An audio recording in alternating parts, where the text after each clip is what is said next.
Sorry. Yeah, sorry for that. So, I have to load it again.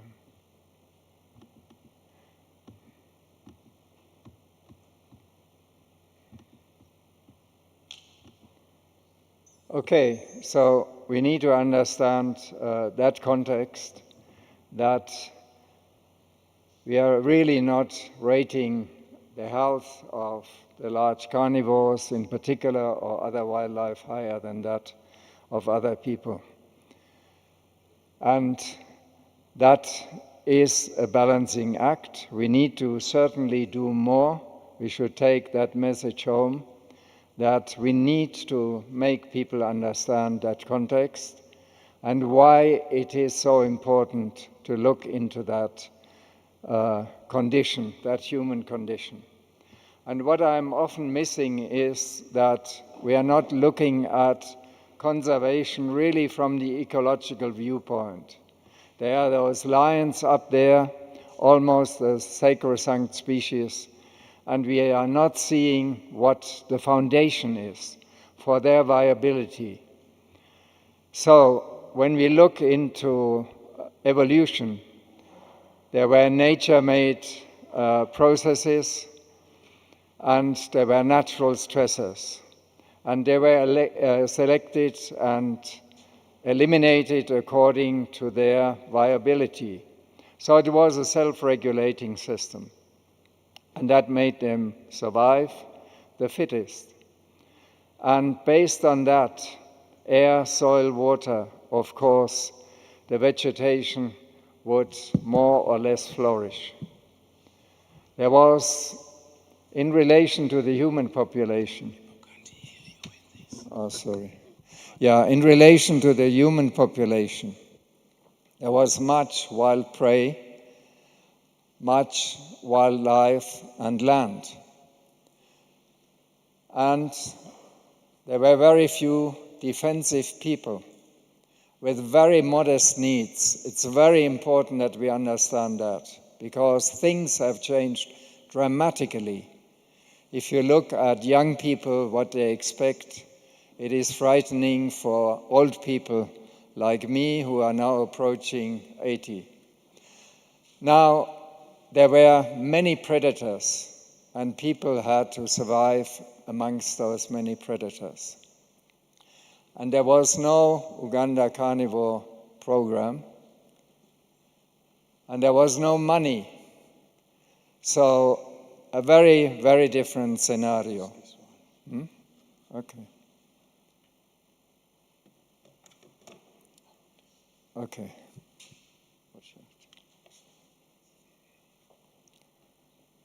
A very different scenario. Now, what has happened is that things changed dramatically with the advance of modern technology and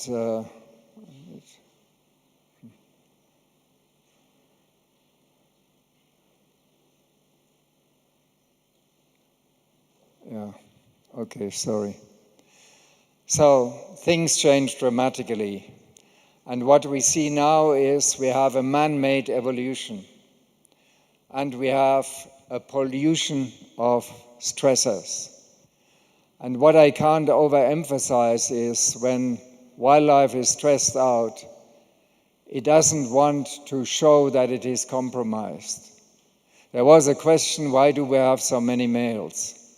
Our working hypothesis when we went into stress research is, well, from an evolutionary viewpoint, it makes sense to have more males in that traditional setting which I was just referring to.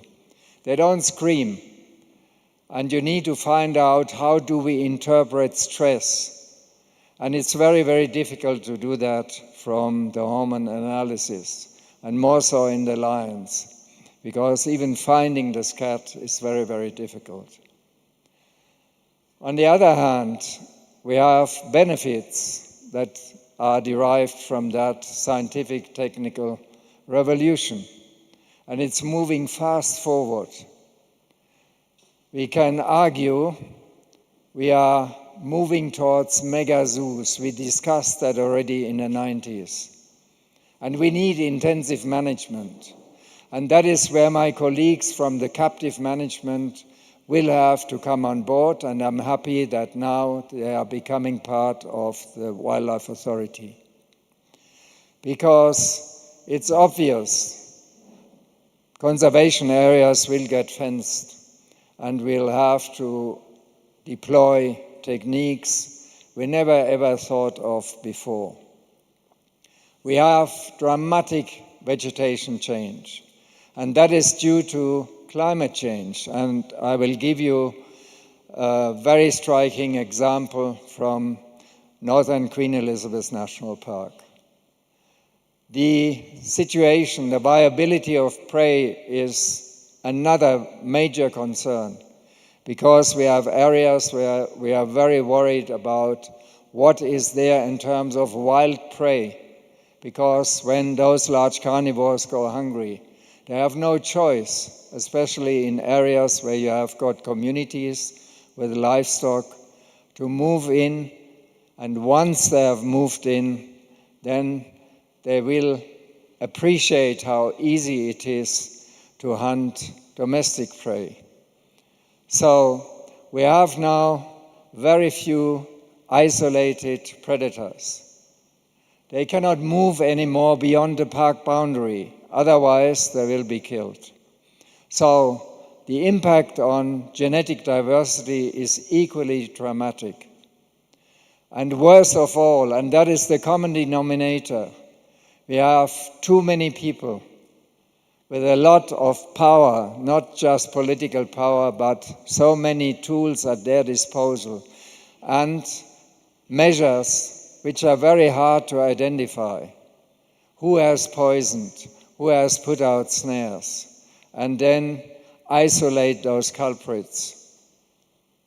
So that is the scenario. And there is money nowadays. So we need to understand that we have enormous challenges, and we need to look at the stakeholders for a moment. We also need to understand that now areas which were before closed to invasion of livestock are accessible, because in my profession, together with the pharmacologists, we have now potent drugs. Before, you couldn't illegally graze in a conservation area because the tsetse flies were there, and they would die of nagana, their cattle. That is no more. East Coast fever is not a threat anymore. You can treat. Poisons are there. Money is there. You can bribe even people we think should be helpful in that context within the organization. So these are enormous problems.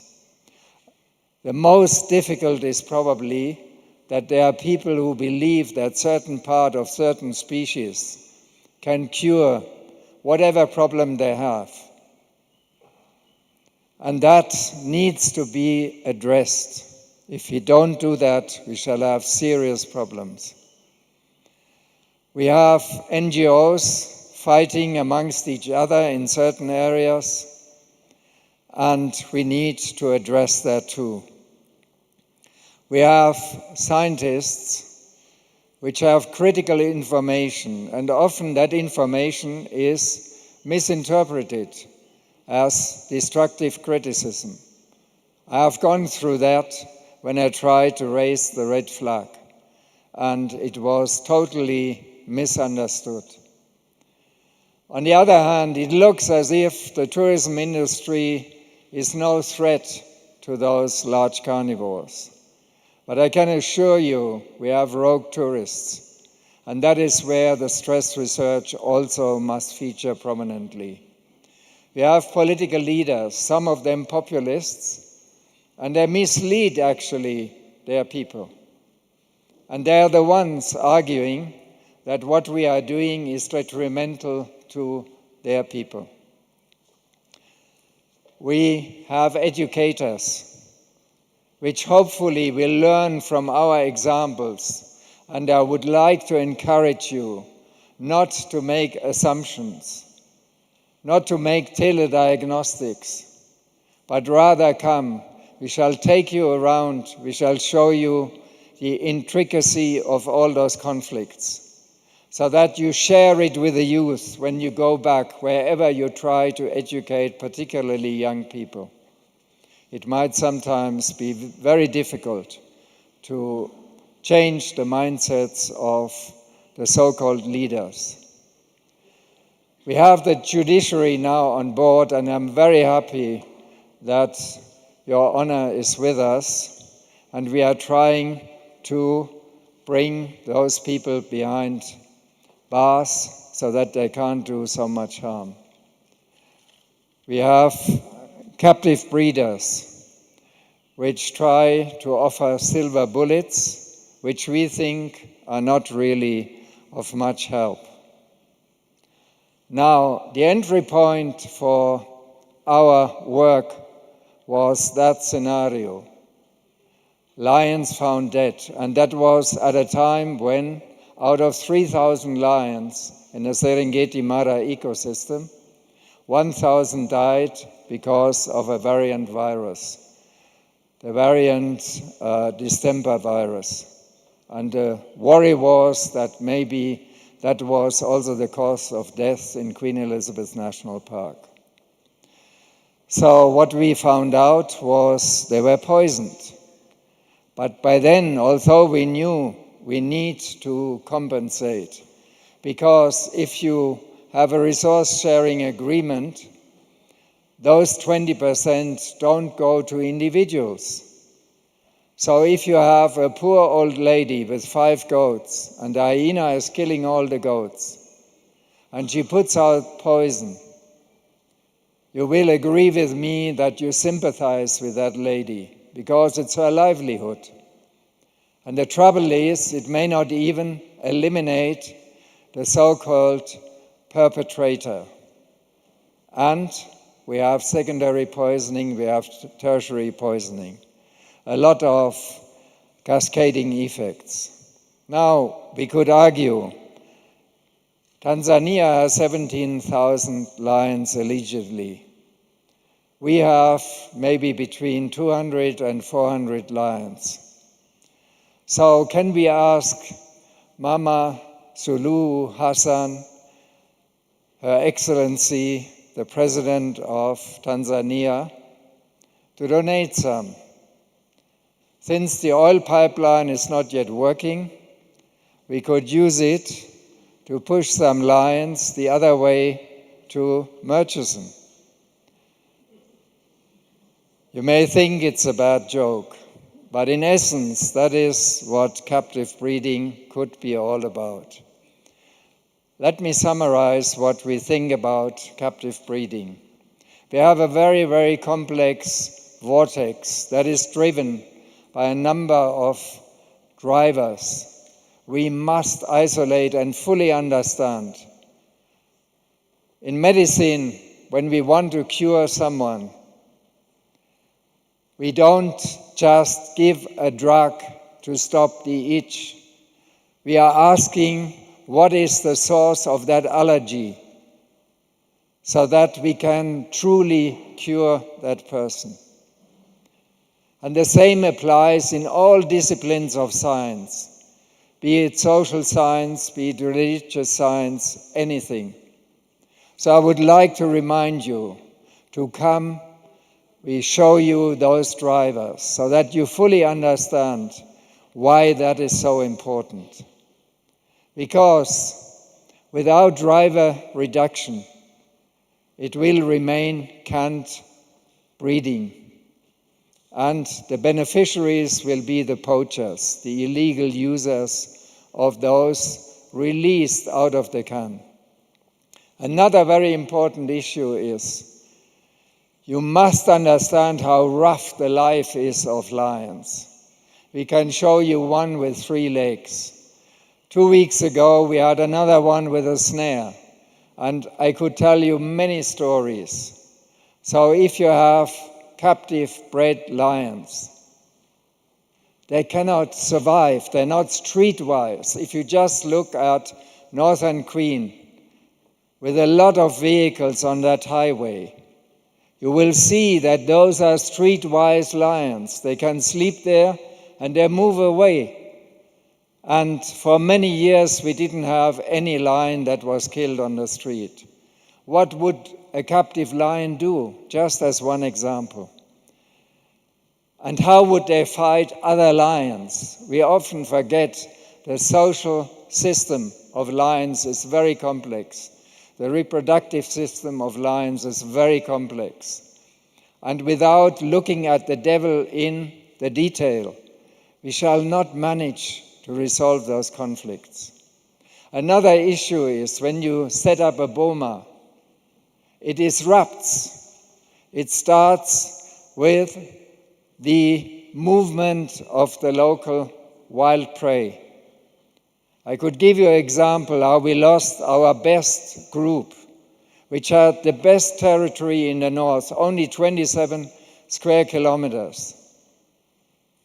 The road was constructed, the power line was constructed, the mother moved out into the crater area, the fire came, she moved further, and we lost her in northern Virunga. She never came back with the other members of her group. So we need to understand what I said initially. They don't show that they are stressed out. And we have to roll that out with other species too.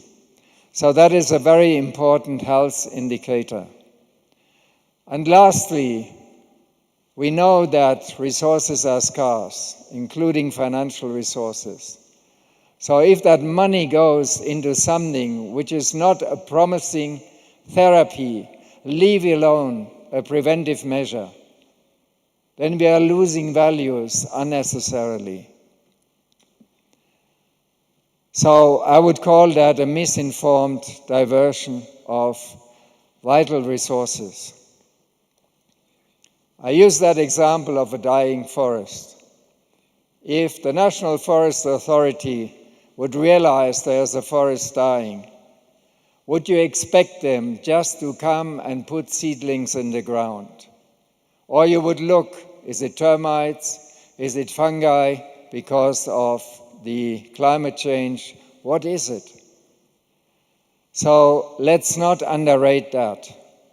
And that is what we consider our job, to assist the Wildlife Authority, in the first place to analyze what are the viability drivers, not only of the large carnivores, but of the community, because they interface, the ecology of the community, which is so diverse, especially in northern Queen Elizabeth National Park, with the wildlife ecology. We also need to understand how people respond generally to change, and that is a broad curve over a large population. So if you go into a small community, you may find they're excellent conservationists, and in another one, they are terrible poachers. So that has something to do with biostatistics.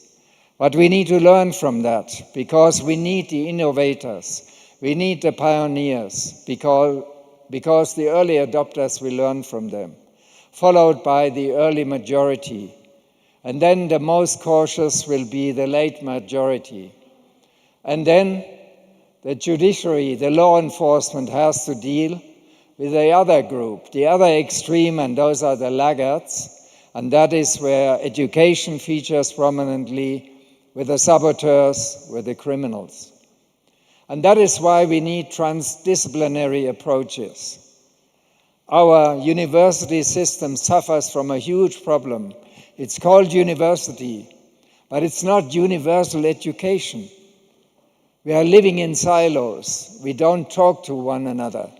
We don't benefit from learning how other disciplines are approaching issues. And I can assure you these are some of the frustrations I experienced when I worked for almost 30 years in Makerere University. And I'm using that simple example of the three-legged stool to show you that in this context, we have the Wildlife Authority, the ministry as the supervisor, the local communities and the partners. If you remove one leg, the entire system will collapse. So we need to ask ourselves continuously, are all people on board? It's definitely complex. And we also need to ask the question, is there fair share of costs and benefits of improved wildlands and life conservation? Because those people deserve it. And what is most frightening for me is the young people, the many young people, the many young poor people in the communities. What opportunities they will have in terms of modern education, so that in the first place they can find a job. And in the second place, they can earn a living. And going back to the old days when people had very, very few needs, because there was nothing like a mobile phone, like a luxury car, like a holiday in South Africa, like shopping in Dubai. That has exploded. How do we help people to satisfy those needs? Where do they get the resources from to satisfy those needs? And if you see those figures, you really get worried, especially about the future of the young people. And that is the disparity between quantity of life and quality of life. And that is extremely frightening. I can't go through all those details. I will rush through it. We have about 50,000 people legally living in Queen Elizabeth National Park, another 100,000 on the immediate periphery, and that is an enormous pressure. There's one issue which I want to highlight, because it's a problem that is not generated within Uganda, but by the global north, by the polluters. When I looked over the last 50 years at Lake Chikorongo, I wondered, why is that tiny round lake changing its shape and now confluent with Lake George? And I asked myself, where does that water come from? And it comes from the glaciers melting rapidly. And when the water table rises and you have Kalimanjaro, that is a very spiky increaser or invader, then you favor it. And the grassland is lost. And if you look at that map, over just 20 years, we lost 20% of the grassland. Now, what is the relationship with lion viability? Lions, hyenas need open areas to hunt. And if you lose those open areas, they can't successfully hunt anymore. Leopards is the opposite. But you cannot show the tourists those leopards because you can't enter those thickets. So it's a lose-lose situation. And the same applies to the people who need grazing area for their cattle. And that is one of the conflicts, because the goats, they are browsers. So people on the one hand want the thickets for the goats to be productive. On the other hand, they want the grassland to be productive for their cattle, because they're grazers. So we need to get together, those nations affected by this phenomenon. And we need to get support for restoration of the grasslands, because they are the ones causing those declines without any illegal activity. it's very important that we get together. So, as I said, lion and hyena populations go down ecologically, and the others, the leopards, they go up. Another issue is fire management. And I agree with the community, sometimes carelessly, I wouldn't say deliberately, some actors of the authority just light the grassland when it's dry. And then it rages into the community, through the community. Where will they graze their cattle? So I think we need the science behind that management of the ecology. Now here is a map of the home ranges of the lions. I need to update it, and I will share that with you again.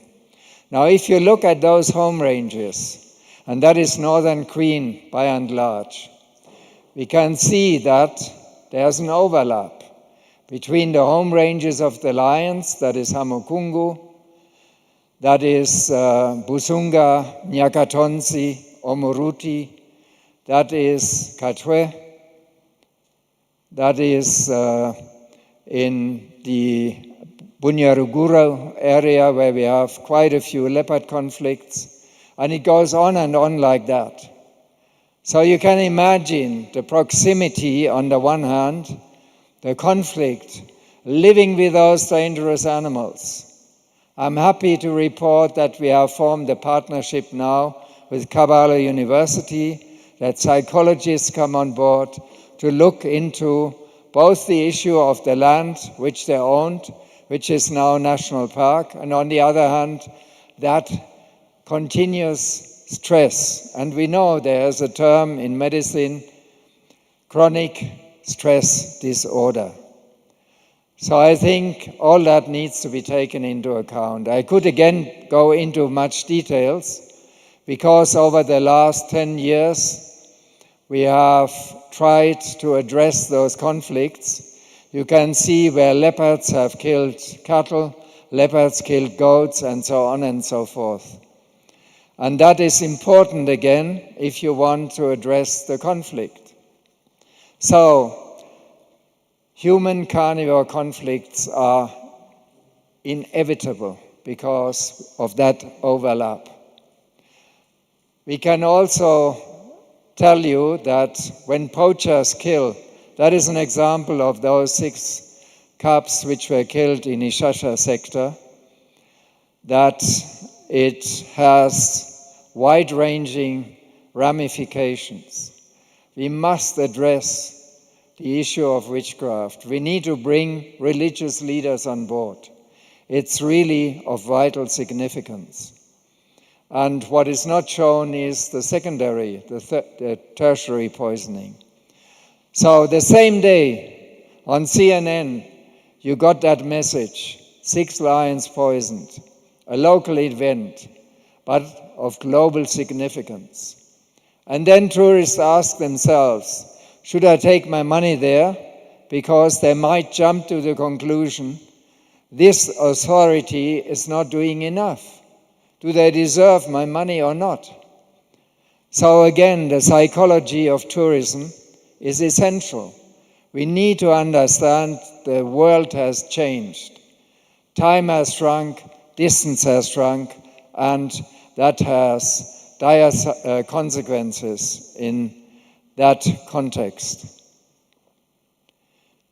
We also need to see if poachers deplete the wild prey.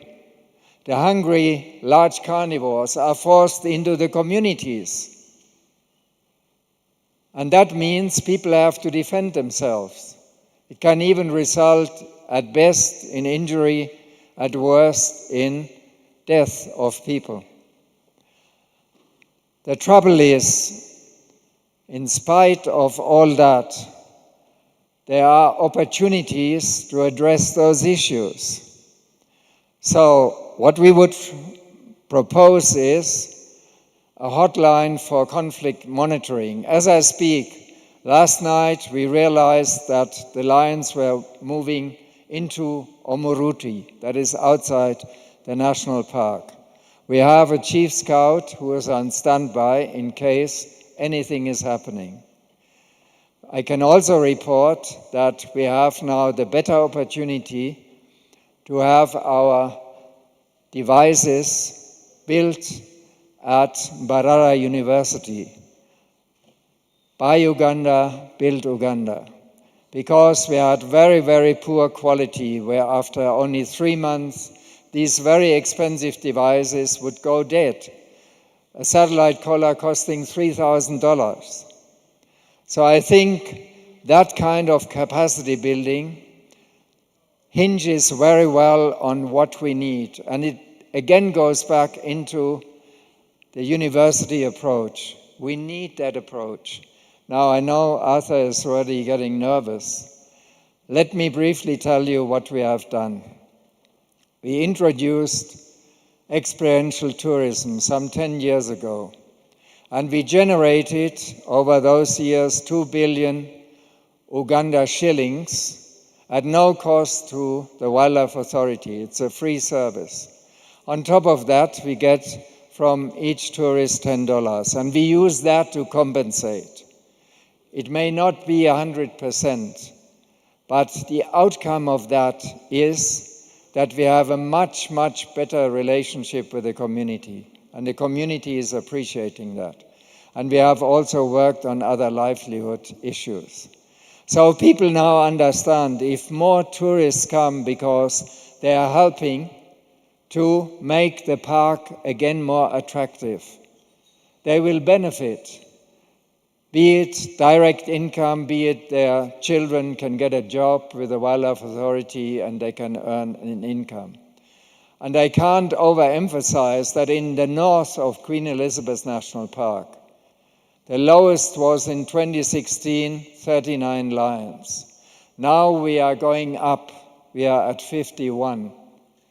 And please, if you want to know why that is the case, come. And we show you the reasons why that is the case. And maybe it is a model, especially if now the Wildlife Authority is tasked with the official compensation program. I'm not sure whether that will be welcomed by the people, because if it takes too long, if there are now negotiations, if corruption comes on board, the next day they might resort to those destructive methods.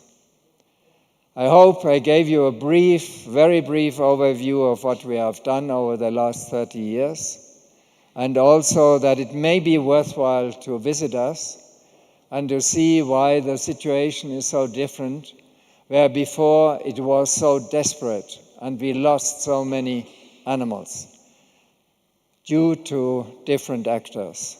Thank you for your attention.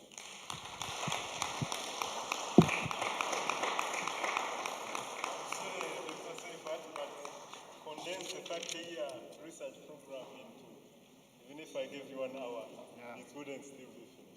But you take a good 40 minutes, which was quite substantial. Sorry.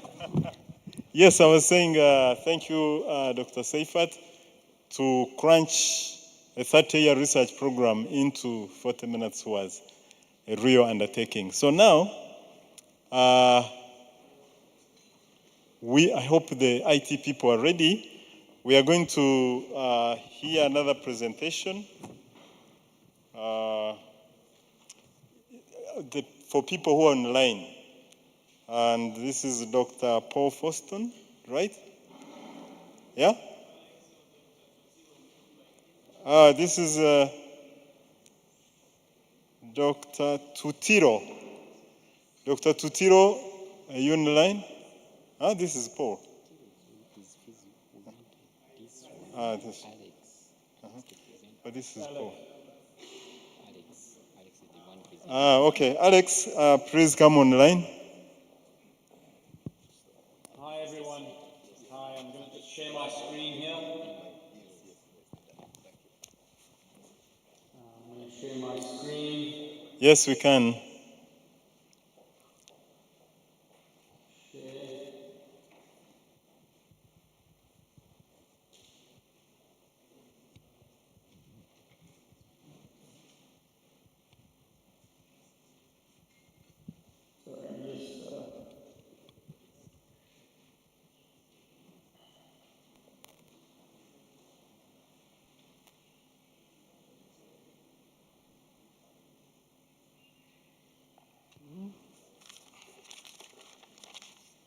Okay, I'm going to share my screen. Here we go. Can everybody see? Yes, we can see. So who's Fantastic. presenting now? Okay, thanks a lot for the opportunity. I'm going to try and really go very fast with this. And I'm going to really try and sort of share a little bit about the national survey that took place in 2022 and 2023 with the help of about 100 different collaborators. So, for some of you that might know, the last work that sort of really took place in Uganda was done in 2012 with Moya and colleagues from the WCS. This is really sort of an update to that. So I'm going to talk a little bit about just the scientific approach that we conducted towards the national census, some of the methods that we used, the transparency of the approach, and also building resilient monitoring systems. So, as Peter Lindsay, who's head of the Line Recovery Fund, sort of mentioned today, one of the big challenges in Uganda is that a lot of the different stakeholders that are present in line landscapes, unfortunately, don't really work together, and that makes sort of assessing the impact of conservation interventions quite difficult. And essentially, the kind of questions that I think is on a lot of people's minds is, are the conservation investments into line landscapes, are they actually working?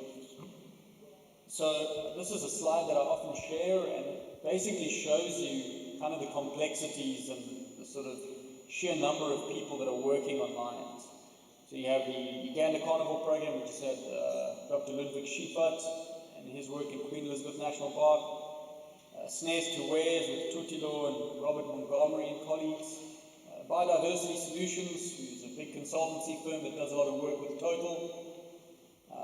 Obviously, you have the WCS, you have UWA, sort of the parastatal government agency, and then you obviously also have people like Mike Kegman and the Uganda Conservation Foundation, as well as a lot of sort of scientists and independent consultants working in collaboration with the Uganda government. And then on the sort of other side of the screen is you have all the people that are sort of giving money to these different agencies, including Line Recovery Fund, everyone from National Geographic to USAID. And what that means is that inevitably you have a lot of conflict. I always put this photograph of Jose Aldo and Conor McGregor fighting because I think, I think Uganda really is the embodiment of a very complex place of sort of really a lack of collaboration and people not working together and ultimately fighting over a declining line population and the resources that are associated with it. Now, sort of what we came up with in 2022 and 2023 was sort of trying to figure out, is there a way that we can unite some of the players that are working in these landscapes? Maybe we can argue and fight over the money and the actions and sometimes even the collaring rights to these different line populations, but maybe we can at least agree on one thing, and that's the numbers. So what we did is we essentially approached UWA, I approached Agre and his team at the Uganda Wildlife Authority, and I tried to set up a collaborative approach to trying to figure out exactly how many lions are actually left in the country. And essentially what we did is we tried to unite about 100 different stakeholders, everyone from small safari camps in western Uganda to large Ugandan sort of carnivore programs like Snares to Wares and Uganda Carnivore Program, to actually try and figure out how lions are doing in these different national parks. So this was essentially our process. We applied with the Uganda National Council for Science and Technology, as well as UWA. We obviously also worked with a series of different academic partners and NGOs. We identified key sites. And then what we would actually do is we would provide on-the-job training. One of the main stakeholders that we tried to involve in this process was the Uganda Wildlife Authority. So this is Lillian Namusoke and Silva Musabosi. And we basically actually tried to engage these different players to not only receive training in cutting-edge methods to census lions, but also actually be involved in the data collection and scientific analysis. So these are some partners up in Kadepa Valley National Parks. These are some of the Uganda Wildlife Authority rangers that work with us. And then obviously we also engaged the local university, Makerere, and some of the students there from the Natural Resource Department. And we essentially carried out workshops and on-the-job training in 5 different sites. 6 national parks total, so Pianupe Wildlife Reserve, Kadepa Valley, Queen Elizabeth, Murchison Falls, Torres Semliki, and Lake Mburo National Park. So if you look at what that looks like, it's about 12,000 square kilometers of protected area land, 6 parks. We drove 25,000 kilometers, performed 100 call-ups, and actually spent about 12,000 trap nights trying to figure out exactly how many of these animals still exist in these different national parks. And as I say, there was about 100 different players involved in the actual national census. Yeah, can everybody hear me for now? Just checking that the technology is working. Yes, we can hear you, Alex. Okay, fantastic. Thanks. So last week I was actually contacted by Paul Funston, who's doing some consulting for the Wildlife Conservation Society, and he had a lot of question marks around specifically the Murchison Falls National Park survey. And I think he was a bit dubious as to some of the work that we'd implemented there. He was specifically dubious as to how many lions actually might remain.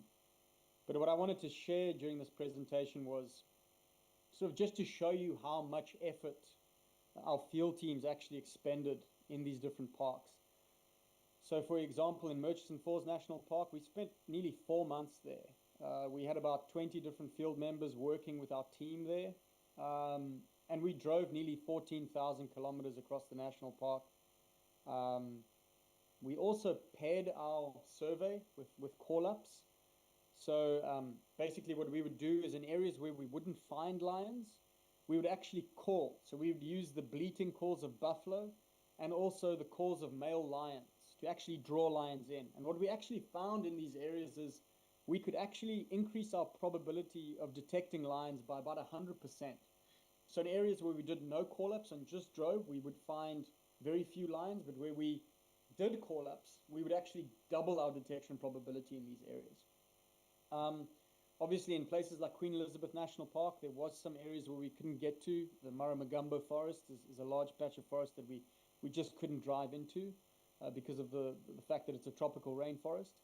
And then obviously also in places like Kadepa Valley, in the more unstable and politically sort of difficult areas to get in, like the Narus Valley, we just couldn't get our vehicles in there just because of the lack of access. But I want to talk a little bit about Murchison Falls. So we drove nearly 14,000 kilometers over about 3.5 months there.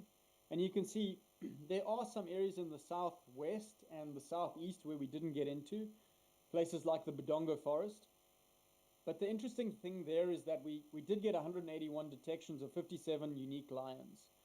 And some of my colleagues that are actually also online, Oren Cornel and Bosco Atukwatsi, did a pretty phenomenal job, especially in the Nile Delta. We actually found that in that part of the park and also in the southern bank, there are still pretty decent prides of lions, sometimes 7, 10 individuals in a different pride. And the sort of estimates that we came up with there was anything from about 174 to 307 lions in about 3,700 square kilometers. So we couldn't survey the whole park, but Murchison's pretty big. It's about 4,500 square kilometers. And if you take some of the conservation areas around it, it goes up to nearly 5,000 kilometers. But I think sort of more broadly, the most important thing about Murchison is that there are still pockets where there's still decent numbers of lions, specifically in the Nile Delta and the southern bank. I mean, in the Nile Delta.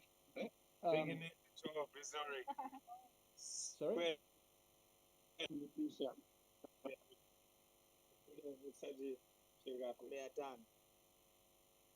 Sorry. I was an interruption from somebody in the audience. That's okay. That's okay. I'm almost done, Simon. I've got about 3 minutes left, and then I can wrap up. So as I said, so basically, I mean, I think the more important thing, if you look at Uganda as a sort of nationwide sort of picture, I think the good thing that Nick, Arjun, and even Agre will tell you, and Tutila will also tell you this, is that you still have decent sort of female to male sex ratio. So it's not even just the numbers of lions that you should be worried about in these parks. It's specifically the number of females to males. So I think Paul will talk about in his presentation sort of what healthy lion populations look like. But typically you should be looking at a ratio of 2 female lions to sort of 1 male lion. That's sort of the minimum of what you're looking at. And Murchison is the closest population that's resembling that. And I think in places like the Nile Delta, where densities of lions approach nearly 15 individuals per 100 square kilometers, we should be giving credit to the WCS, the Uganda Conservation Foundation, the Uganda Wildlife Authority, in places like that in Murchison. I think conservation actions, although there's immense pressure on that area, there's still, decent lion populations. And I think, there's still hope for that population overall. If you look at Queen Elizabeth, unfortunately, if you comparatively speaking, if you compare the surveys that we did in 2018 versus 2022, similar effort, about 8,500 kilometers of driven, but vastly different pictures. It's not necessarily even that the number of lions is sort of almost halved in that area, but again, you're seeing these signals of more males than females, very much what Ludwig Schiefert was talking about, sort of 2 males to 1 female. And I think sort of Agre will agree with this with the Uganda Wildlife Authority. I think the key there is very much about trying to figure out how you protect your female population. How can you stop those females from getting poisoned?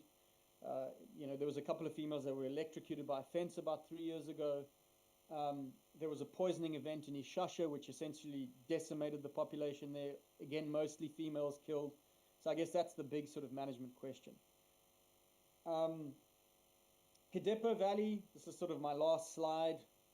Again, you can sort of see where we've driven. We drove about 4,500 kilometers there. And again, what we tried to do is we weren't finding a lot of lions. We actually only detected 4 individuals in 3 months, despite the fact that we did these call-up surveys. So despite the fact that we sort of in Murchison, we did call-up surveys and we actually did find a lot of lions responding, in Kadepo, we didn't find that. Not even males. So in this population, we estimated that even if you go into the communal lands of that area, there's maybe only 23 lions in 2,300 square kilometers, and huge sigma values, so huge distances that lions are moving. So something's happened in that population, and I'm sure the field teams will tell you there that that there was sort of evidence for targeted lion poaching that seems to be taking place in that area. So this is a population that's largely flown under the conservation radar. And I guess that's really where I'm going to sort of finish my sort of presentation, is really, a lot of people, I think, will say that, we can continue to sort of monitor lions into extinction, but I think the Kadepo example is really kind of a signal, which is, and sort of an example where if you don't do regular monitoring, what eventually happens is that you sort of do a survey 10 years ago, and then the population almost completely disappears.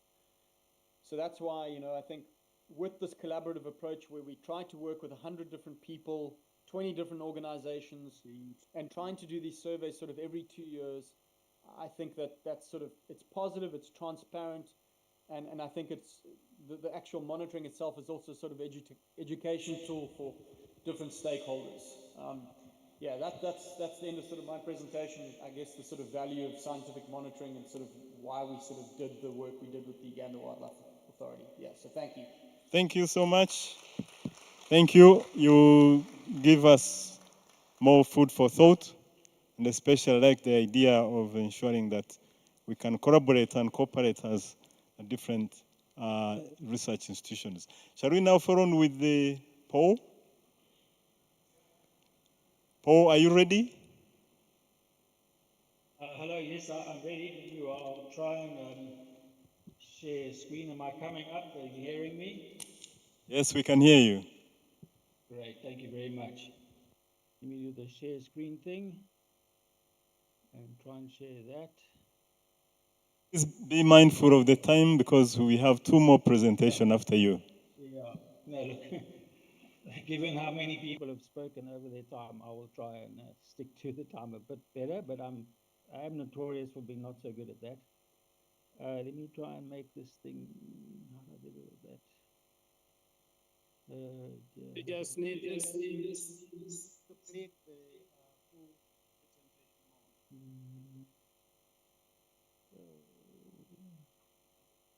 mode. Okay, is that up? Is it all running? Yes. Okay, I'm just going to carry on, and if there are any technical difficulties, Simon, will you just let me know? Yeah, I'd just like to thank you very much for the opportunity, and also the opportunity that WCS have extended for me to come up and have an independent look and bring some of our Southern African, perhaps, expertise to the fore up in Uganda.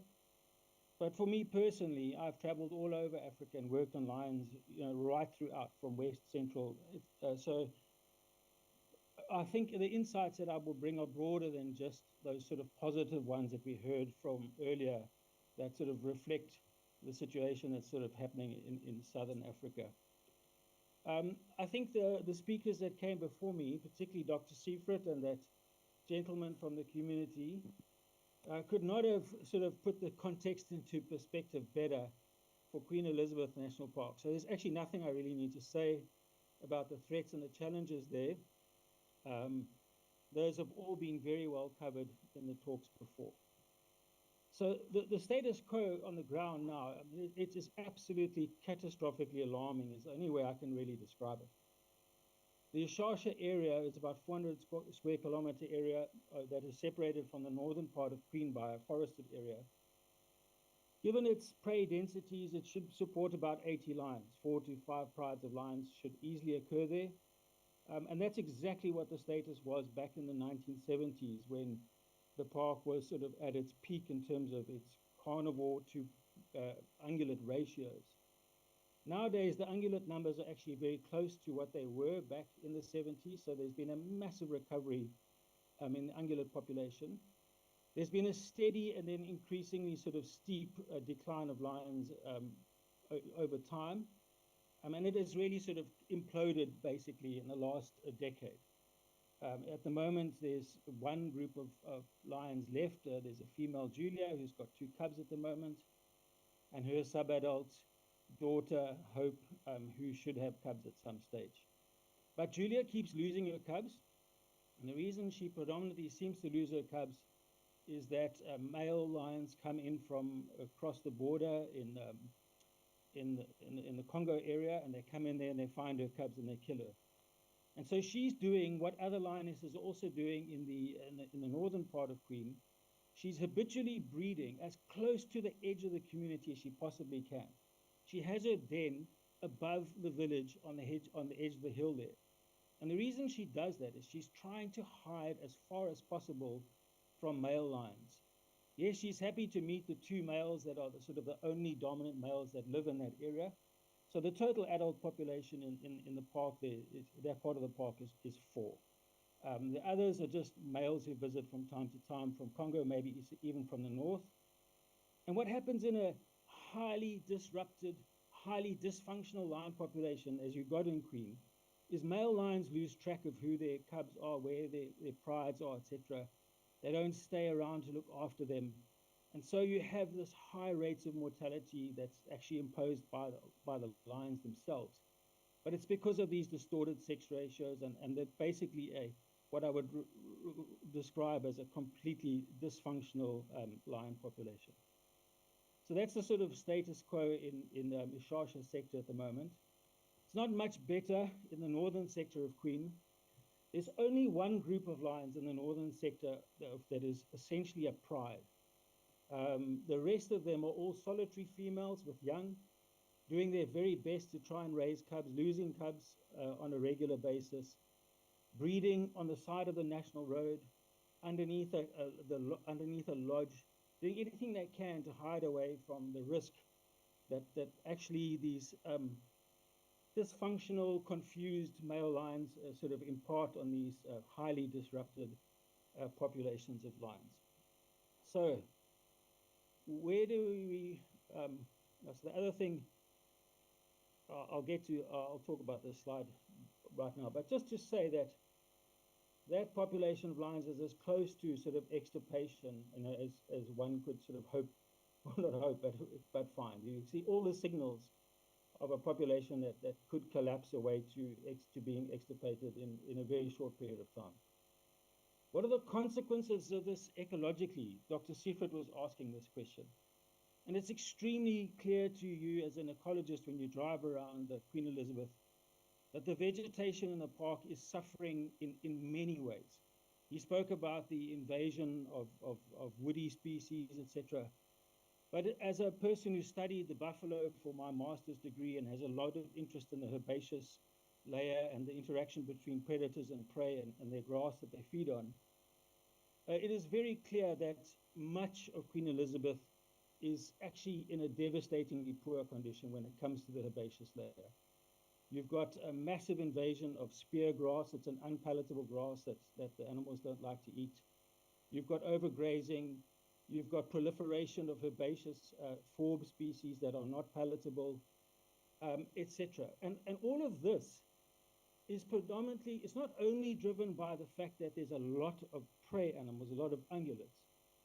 It's driven mostly by the fact that there's a lot of lazy ungulates. There just are not enough lions to make the animals move. If lions do one thing, and they do two main things in an ecosystem, I think as an ecologist. One is they regulate the prey numbers, but also probably as importantly, possibly even more importantly, is they make the animals move. They create a sense of fear in the landscape, and animals are continually grazing and moving around, balancing the risk of being eaten with the need to graze. And in Queen, that's gone. The animals just move very slowly. Well, in fact, in the Shasha, when I went up to the northern sector, you could clearly see there were areas there of very, very healthy herbaceous layer. And you could see the buffalo moving, and then the next day the lions were lying there where the buffalo were. That's how it's supposed to be. In Ishasha, that's gone at the moment, and in fact the ecological system there is really sort of trending towards collapse, given this sort of situation. The lack of lions is actually driving, in many ways, the death of the park. So what does one do? You know, so we were speaking earlier on in the meeting today about what can we learn from Southern Africa? What can we learn from elsewhere in Africa? Well, the one thing I can say is that there is just no ways in this world that we live in today, with the kinds of numbers of people we have and the growth rates and all those young people Dr. Seifert spoke about, that you can have national parks like this surviving with a soft boundary, without a fence boundary. It's just not feasible. It's not going to work. They're just not going to survive. They just the cumulative effect of humanity and over time is going to just lead to the demise of these parks. And so what do you do? What I would do in the Shasha, for example, is I say, right, we're gonna actually go the whole hog here. We're going to make this an intensive management zone. We can call it an intensive security zone, intensively managed zone, whatever you like to call it. We're basically going to ring fence it. And we're going to do that in places with a real fence, and in other places we're going to do it with a law enforcement effort that is up to the task of the challenges that are being sort of put on the park. So number one, until you make a decision that you're actually going to ring fence this part of the park and do everything and the proper things that are needed to recover it, I'm afraid it's not looking good for the Shasha area, and especially not for lions. So that's, I think, the point number one. Can you afford that? Who's going to do it? Is it going to be done by you? Is it going to be done by a contractual partner? Who's going to pay for it? These are questions that need to be asked, because without the resources to actually do it properly, I think, like, if I was to look at all the cumulative, wonderful work that's being done at the moment by many organizations, it's not cutting it, and it's not going to cut it. And so like a massive rethink is needed, a massive injection of resources, a whole new plan, a whole new management plan, and a new ethos, an ethos of thinking of it as a 400 square kilometer area in which we're going to intensively manage probably the lions mostly, but we're also going to intensively protect it and look after it. And getting a funding model and getting a partner on board who can help the government with that is going to be key. So we've spoken about fence. We're going to have to mitigate the conflict on the borders effectively. A fence does not solve the conflict problem. So there's a whole suite of interventions that one should continue to work towards, even with a fence, to mitigate conflict effectively with your communities that are on the edge. The access control and the site security in the Ishasha area is basically abysmal. People can drive around and do pretty much as they please in the park. There are no proper gates. People are driving around at all times of day. I mean, there's no ways you can secure the wildlife in that estate with that amount of traffic, of just people just willy-nilly driving around on motorbikes any time of night, main access roads right through the middle. All of those logistics and things need to change. There need to be proper gate control, fences, gate access. The access control is completely lacking at the moment. There needs to be a proper and concerted effort to take benefits to the communities, benefits from the park, job opportunities, whatever they might be, centers at new gates, anything and everything to create a flow of income, a flow of benefits to the community has to be ramped up. It's there, there's some of it, there's some of all of these things that I'm speaking about, but they're not, the sum of the parts is not equaling the whole at the moment. Having military bases inside protected areas, from my experience, is not a great idea. I understand the challenges with the border, but that's something that to think about. Commits to rehabilitating the veld. And I think if there is the willingness, the funding, and the drive to do all of those things and more, and I think Dr. Siefert's went down a lot of those paths, then I think we're in a position to say, right, we're now going to secure this area properly, and we're going to reintroduce some prides of lions.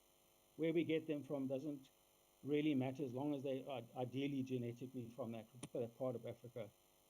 But the lions there themselves, one small group of lions, the probability of them going to extinction is probably equally high as the probability of them sort of persisting for a short while. And as long as you've got that sort of tenuous situation, it's almost, well, it's not going to work. You've got to have a few more groups of lions. You've got to invest in what we call managed wildlife populations down in southern Africa. So it's a fenced-off area, a small area, a couple of prides of lions, and they are intensively and carefully managed over time. And I just thought I might add this. Maybe we need to chase the prey around a bit. So maybe we could think of ways to get those animals moving in the short term. At the moment, the animals are just sitting on very lazy patches, and they're just destroying the herbaceous layer. So maybe we need to put some local folks in lion skins and get the prey moving around. So Murchison Falls.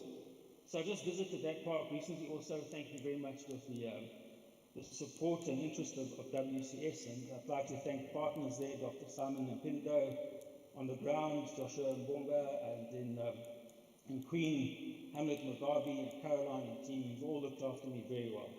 Time to wrap up. So to Murchison. Time to wrap up. So Murchison is, as Alex mentioned, is not in as bad a position as Queen is. And I want to make one particular point about Murchison.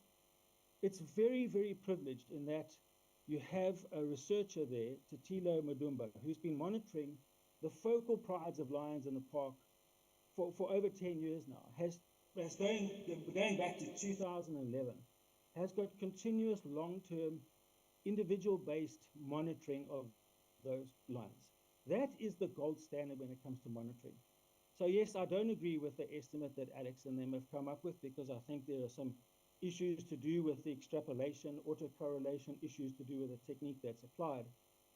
But I don't think it's needed in Murchison at the moment. Murchison's already knows. The researchers and the research teams They know to the individual basically how many lions there are and have known that since 2011.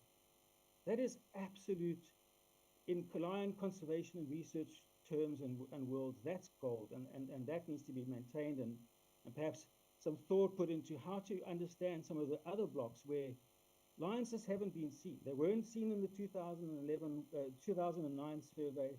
They were not seen between 2011 and 14 by Madumba in other areas of the park. They were not seen in the 2022 survey that Alex reported on, nor on the 2023 survey reported by WCS. So where Alex showed you on the map lions are is where all the data to date says that lions are. There's no data to say they're somewhere else and that there's a whole lot of lions hiding out there that we haven't seen. Until that has been resolved, the method described is not the way to resolve that. Camera traps and other methods would be needed to resolve what's happening in the lion-free, the lion sort of lifeless zone. So that's a very important sort of step. And then in terms of the recommendations, they're all very similar to those that I sort of expressed for Queen. Solid park management partner, resourcing, revise the management plan, rezone the park, restructure and reorganize the law enforcement and anti-poaching in a way that could be effective, etc., etc. Bring the communities on board. And I forgot to mention this with Queen, and I'll mention it here. You've got to involve the local decision-making people, so the people or the elders, the village elders, etc., from the community in the decision-making process. The community not only has to be a beneficiary in this process, but the community has to be involved in the decision-making and the thinking around this process. And until you do that, they are alienated. Benefits is one part of it, but re-establishing dignity, a sense of ownership, a sense of we are listened to, we are part of this equation, until that is re-established, the community are always going to look at you very suspiciously. And then there's some very significant vegetation changes also starting to happen in Murchison along the lines of those that I discussed in Queen, but they are mainly to do with a lack of wildlife in some areas, these vast open grasslands with nothing there. Those animals have all been killed already, and they're not around. And I'm not going to go into this slide, but I think thinking out the box might be a bit of a thing here. People are poaching Murchison at a rate that is unprecedented, almost anywhere in the world. We need to turn that around some way, and maybe we could encourage folks to stop poaching if they could get wild meat in an official and legal way. And I've done some sums, so this is completely possible. So this is something we can talk about if somebody was interested. Thank I you. want to thank all, and thank you for the opportunity. I know I talked too long and too verbosely. I apologize if I come across as too assertive and arrogant at times, but I don't mean to be that way. It's just that I get a bit nervous. I have a lot of information, a lot of knowledge to share, and I try and do that in the most effective way possible. Thank you all. I appreciate very much the opportunity. Nervousness is the word. Let's give him a clap. Thank you so much, Paul. I think that's really important information that we've got. And now I think let's run it over all of it. We can go to Dr. Tutiro, who is around here. And then from there, we'll end up with the traffic people who are online again. But kindly make sure that you do this in as minimal time as possible. You shouldn't exceed 15 minutes. Kindly. Kindly. Good, thank you so much. Get this mic. IT, are we together with the... Or you can stop sharing. Thank you, members, and good afternoon, everybody. I'll try my best. Thank you, previous presenters, those in the house and those out there.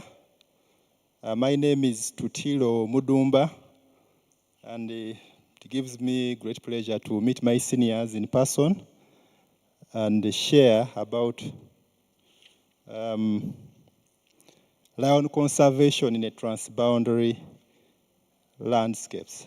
Very interesting topic. Before I like to share my frustration a little bit with these kinds of events. You come pumped up, and then the numbers and then the information builds up throughout the day. And there should be, by now, somebody looking at the stress level of conservationists being a crisis discipline at the end of workshops, because you've seen charts pointing down and stuff like that. I hope to use my opportunity to talk with you, to share something which may be different from my colleagues and offer some pointers. The map being projected now will be applicable shortly. It's simply of protected areas broken down by kind. It's there for me to make a point on as I go through my conversation with you. So I'm here in the capacity of principal investigator of the Futures Generation Trust. It's a longitudinal carnival monitoring project. We are based in Ishasha in the south of Queen Elizabeth National Park. We are using that facility to train the next generation of Ugandan carnival researchers. And we are providing an opportunity for both field work that leads to a terminal degree. We also offer full scholarships and all expense paid field work. We are trying to get 2 masters every year and a PhD every other year, based at Makerere University. We're also trying to front an open research platform for harmonized data collection for Uganda. That is the capacity under which I'm speaking to everybody. After a few years doing research in Uganda's national parks, I've also been honored to be an expert advisor for research and monitoring for the Uganda Wildlife Authority. And my day-to-day job outside this is I'm a landscape ecologist with the CAB International. It's a UN charter organization based in Nairobi, where I lead their landscape initiative. I think that's why the ministry saw it fit to talk about landscapes. I want to begin by thanking you for your attention in the next 10 minutes. And the 10 start now. The other one was Ruari. So I will save you from what a lion is and how wonderful it is for all of us. Simon, are you headed to me?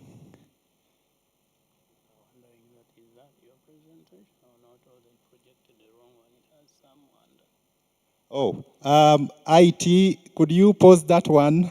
That is an illustration coming. Thank you for bringing that machine to me. Could you put it somewhere down there? I need a space more than this one. Do I move this way?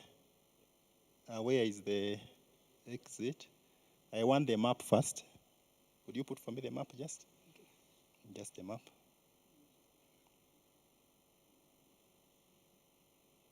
Yes, the map.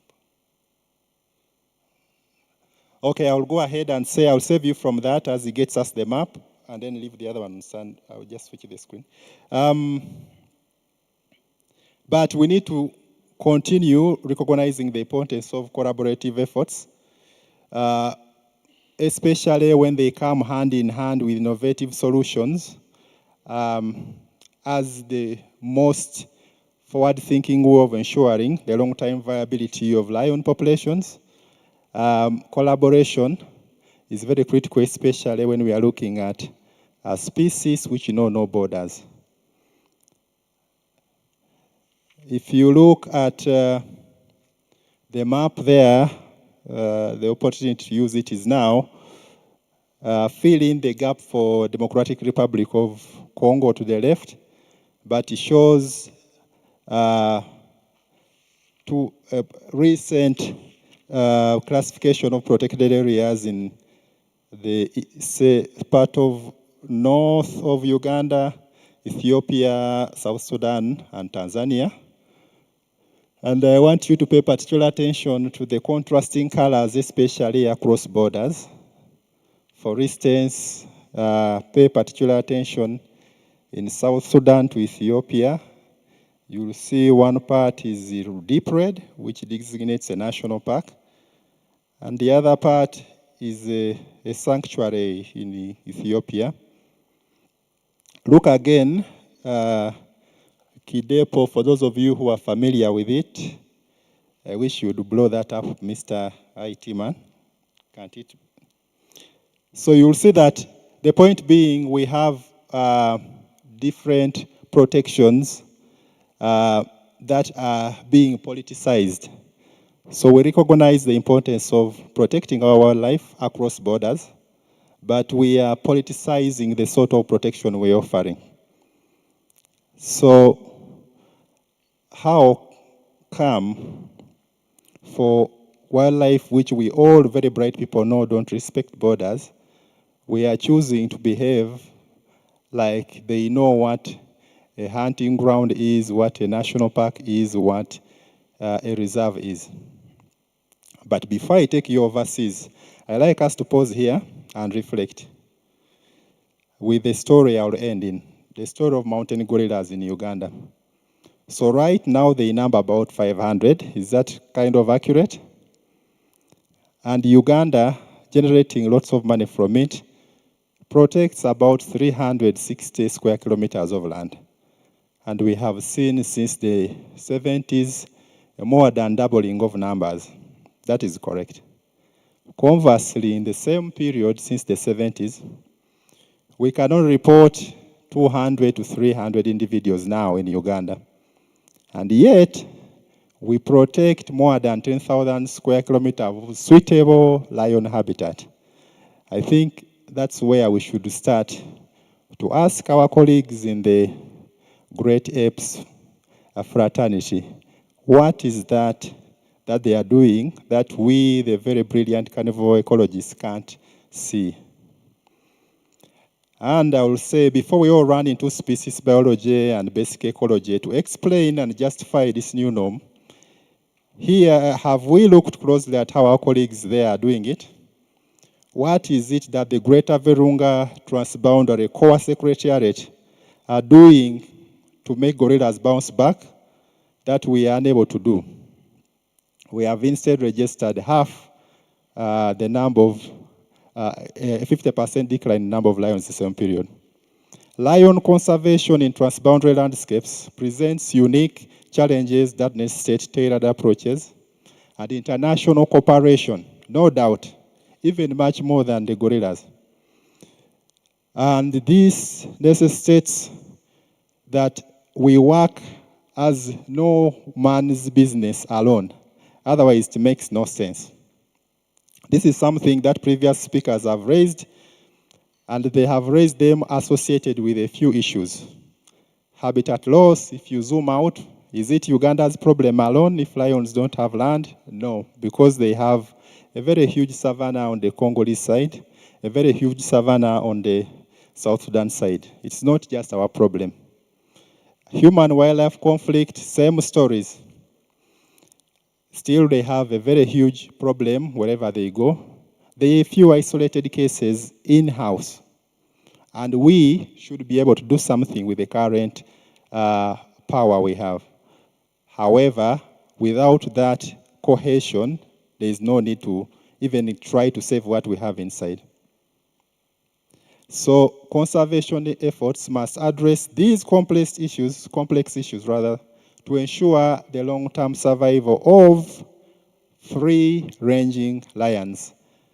Again, we will, maybe at the end I will have a minute to talk about the differences there, free-ranging versus what we want to have. Poaching and illegal wildlife trade, same story. Disease outbreaks, same story. And diseases more especially. Why? Because whereas transboundary environments provide wider opportunities, especially if there is contiguous land on the other side. They can be death traps for or disease sources, regardless of what you do in-house. There is nothing that you can do in-house when you have a free movement of disease from country A to country B. Again, you can have a country with vigilant early warning and response strategy, while country B is not negligent but unable to cope. This leads to situations where a disease might not be effectively controlled to the detriment of all wildlife. Effective disease management and monitoring strategies, therefore, also are a transboundary issue. If I pause and ask, beyond the few collaborations we are starting to stitch up, where is the equivalent of Interpol, but for wildlife, where you have a database that can be referenced on a poacher who has done XYZ on lions in any country in the region? Doesn't exist. Same applies to habitat restoration efforts. These are, again, higher level situations where not just one restoration in maybe north of the Queen Elizabeth National Park will provide adequate area. The same applies to community and livelihood support and engagement. Uganda Wildlife Authority has fantastic community conservation networks. They might be very good at addressing issues in the Ishasha sector. When you cross into Virunga National Park, do we have an equivalent on the other side? And why do you think that once we do a small job on the population in Uganda, that it translates into protection on the other side? So we are just blowing air in a basket there as well. All the way to going into issues of anti-poaching and law enforcement. In order to stop that, we need an equivalent of international police targeting improvement of wildlife conservation. Not to make it more difficult for you to conserve, but to make it more difficult for anything wrong to happen without implications from the other member countries, so that we are each other's guardian. This leads me to the transboundary collaboration. Give me a second to read this out to you because it's important. So transboundary partnership is necessary to address the interdependence of lion conservation in transboundary environments. So by working with other countries and international partners, Uganda can manage all those things I've raised, including develop cooperative conservation plans and facilitate the transboundary movement of wildlife. This collaboration can help ensure that lions have the necessary habitats and corridors to thrive across borders, promote genetic diversity, which is a key thing, as well as population resilience. When we count the individuals left in Ishasha, we are assuming that they are passports to those lions there, that the Congolese lions are coming to kill the Ugandan lions. It's what we mean by there are only a few. Have we looked at the connection between those two populations? Is the Ishasha region the core range of those lions? Maybe we are just on the fringe and it's a normal phenomenon. Maybe it's just a normal up and down. Until we open up our eyes to zoom out and look at the entire situation in the region, following where the connections are and joining all the dots, we may not actually be able to change things much. So let me end on why Uganda,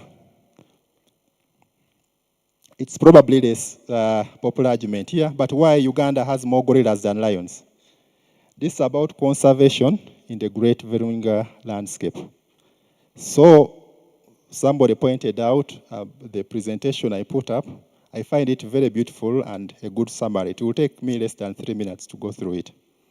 So I borrow heavily from a presentation made by Mr. Samuel John Mwada. He's our current OED. By then, Mr. Mwada was presenting as the Executive Secretary of the Great Virunga Transboundary Core Secretariat. This is a presentation he made regarding the Greater Virunga Transboundary Core Secretariat sometime in 2011. I strongly believe the success of the Gorilla Conservation Initiative is a great example of transboundary species management. You can come and we talk about it later, but this is why I think so. So to get everybody on board, the GVTCS was initiated by the Uganda Wildlife Authority and the Congolese Institute for the Conservation of Nature, as well as the Rwanda Development Board. It was there to promote gorilla conservation in those three countries through coordination of responses to key threats, among other things. This has, of course, expanded, as we know, into law enforcement and research cooperation. So, the greater Virunga landscape lies between those three countries.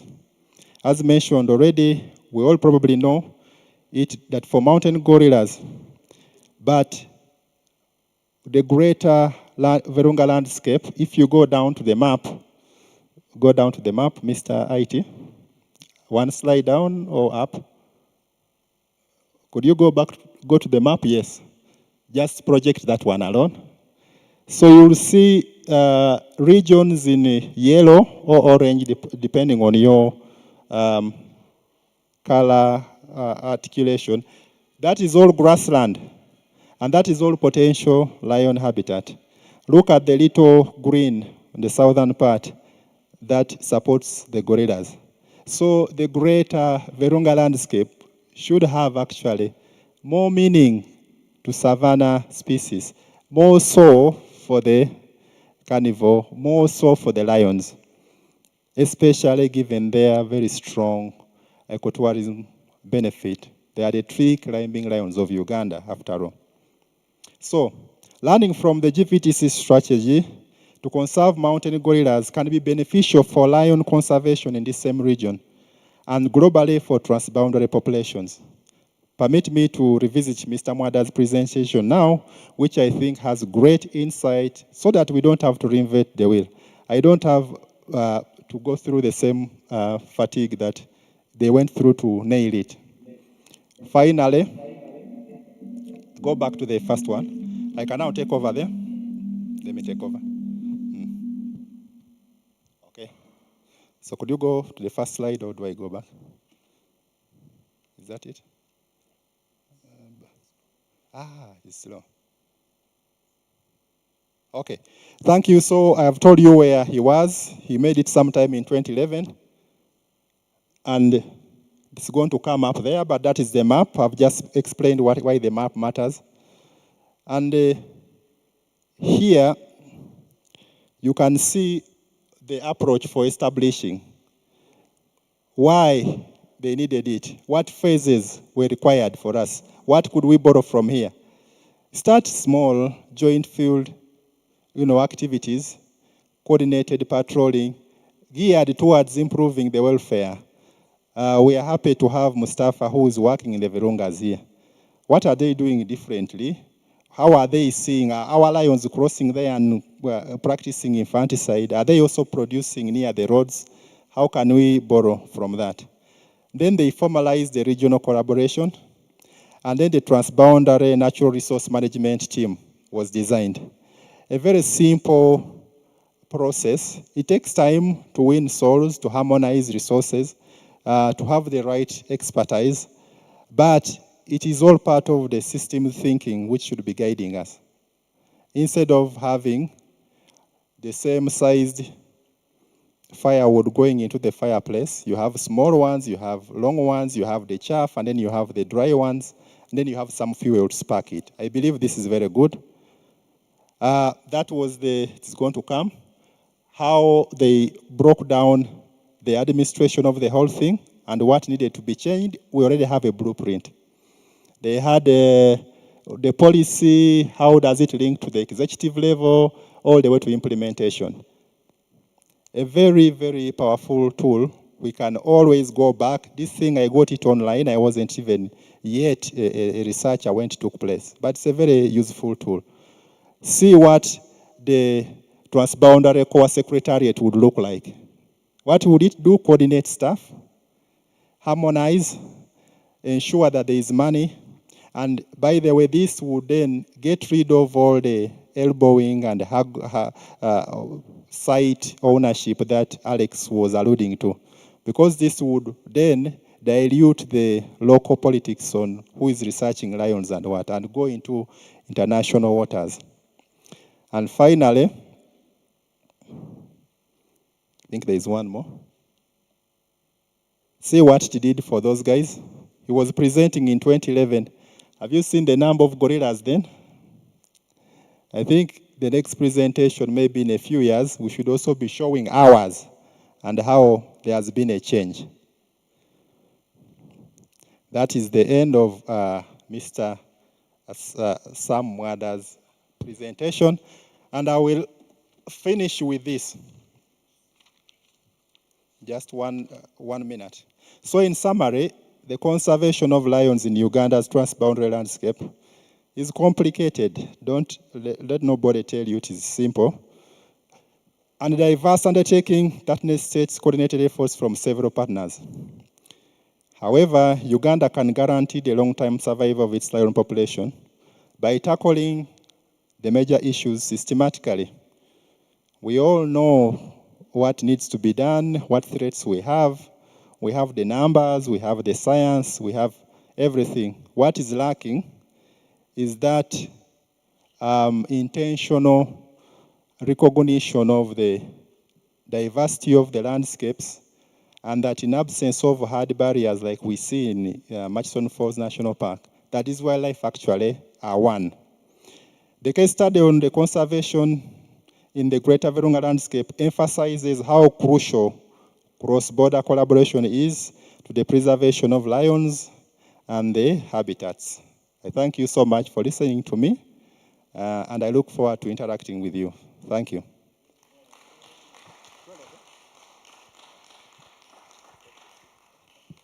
So thank you so much. Okay, I think we are soon coming to a close. Please bear with these presenters. They have a lot of data and very little time to present it. We now have one last one, and then we have a plenary and we wind our day. I'm sorry, the time management has really failed us, but we have traffic. And I know traffic has a lot of data. They are going to be doing it online. Kindly, whoever are going to present for traffic, try and summarize. Try and summarize, because people are tired. They might not be listening to you and you're talking to yourself. So keep it lively and make sure that you keep us engaged. Who is going to do that? Is already online? I'm here. Okay. I've already shared my screen. Good. I believe I'm audible. Hello, everyone. Yeah. I'm Johnny. Yes, we can hear you. I hope you're not sleeping, and you can just bear with me since I'm the last one. And I will try to follow the instructions, so I think I'll make it very short. I'm sorry I couldn't be with you physically because I'm also out of the office. I'm working on another meeting which is already scheduled. Yeah, so my name is Lina Clifford, for those who doesn't know me, and I am the Legal and Partnership Officer. I think we're doing this presentation because we do collect a lot of information from open source. It might be not exactly as what the data from other people are, but because it's based on the open source. But I believe it will give you an idea of what's just happening and what you can plan when it comes to project planning and how to address the issues. So my topic is poaching, illegal wildlife trade, and key threats to lion conservation in Uganda. So I'll skip the introduction of traffic part. I think the participant can just go to our website, traffic.org, and they can just find out what traffic does. But I'm speaking from Tanzania, but we are operating in East Africa, and our biggest collaborators are the Ministry of or the MTWA, and we have a MOU with them, and we collaborate and have activities in Uganda. This is just a summary of our strategic plan. I'm not also going to speak about it because we're out of time. and I hope you're not sleeping. Yeah, so through one of our projects, we do collect cases and information and incidents, including poaching, seizure, human-wildlife conflict.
I'm sorry, power cut, living in Africa. I'm sorry, I don't know if I'm back.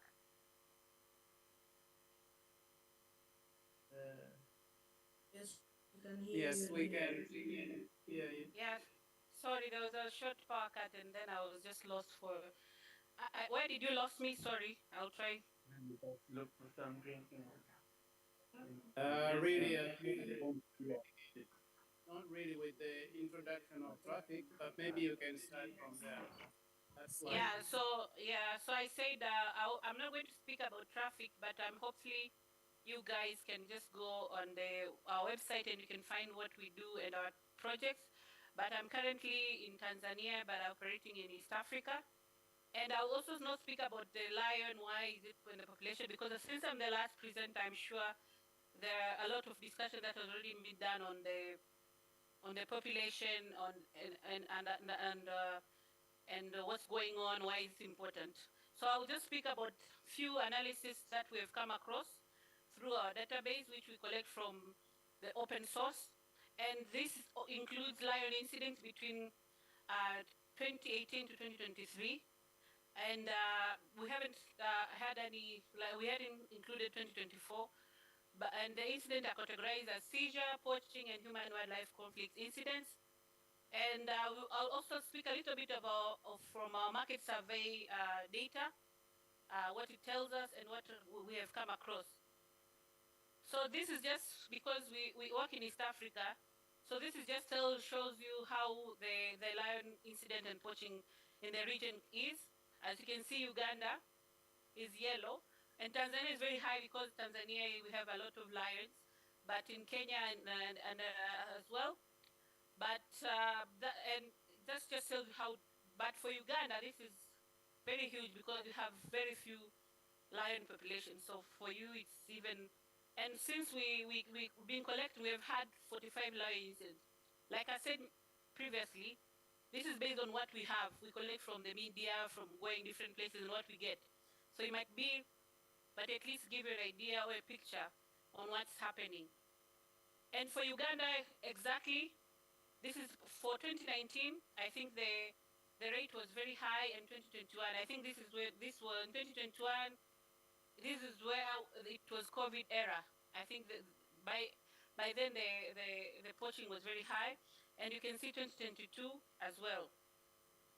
So most of commodity that we are seeing seized, the highest is the skin, and then the dead. That means the people, the killing, the carcass, and then there is teeth. There is a little bit of heads, claws, fat, and also a little bit of meat that we have seen. This is the location, showing just location of areas where we have come across. Queen Elizabeth is leading, followed by Nebi, Kianga, Wakiso district, Kengea, Olongo, Amukungu, Kiriandogo, and Kiliango. Those are the areas where we have seen a lot of incidents happening. So 22 locations were mentioned as the trade routes in the first point of the lion incident, and 27% incidents were reported from Queen Elizabeth, and 23% from Nebi. Like I said, other locations I've already mentioned. I am happy to see my good friend Honorable Gladys in the audience. I think the judicial outcome, this is what it tells us, and just in blue, those are the confiscation and arrest, the conviction, and investigation ongoing.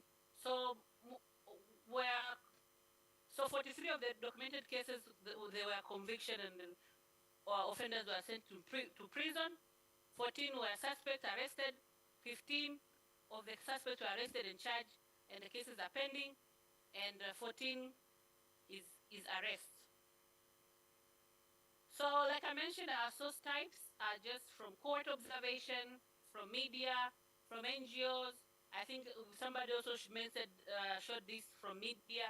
So wherever we see something coming from media, we just put in our database and then we do this analysis. We also have a public portal called Wildlife Trade Information Portal, where you can just get as much information as you can.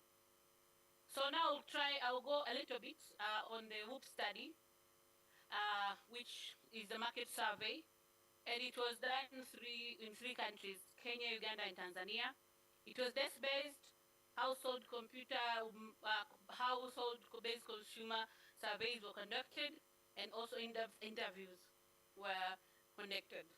So the results were, these are the results based on lions in Uganda. So most of the market survey researchers found lion oil. I think there was a presentation on DNA. I think there is a need when we do this market survey to also follow up on this DNA, and because sometimes it's very easy, hard to prove in court. But we believe when we ask them, they are selling lion oil. And as you can see in Uganda, the living was, the markets were in Tanzania, but also Uganda, we saw also those kind of things. So in Uganda, 6 out of 75 African traditional medicine outlets surveyed were found with animal products, with top 5 most frequently occurring species being a lion, and others were python, porcupine, leopard, and crocodile. It can give you a picture what's in the market. And another lion result that was seen from our market survey, as you can see in Uganda, a smaller percent, 3% of the products found in the surveyed outlets were lion products. So that also showed us, although there were other products that were seen. So there was a question of how frequent can the products be found in the market. So in Uganda, when they were asked, anytime on demand, I think you can see the green there. It was not so high compared to Tanzania, but it was there. And then monthly or twice, it was also mentioned. So it was either monthly or rarely or anytime in demand. That was the question that when people were asked, that's how they responded. So I'll speak a little bit. I'm about to finish. Please don't skip. One of the challenges that we're moving forward is to have more data on when it comes to lion seizures.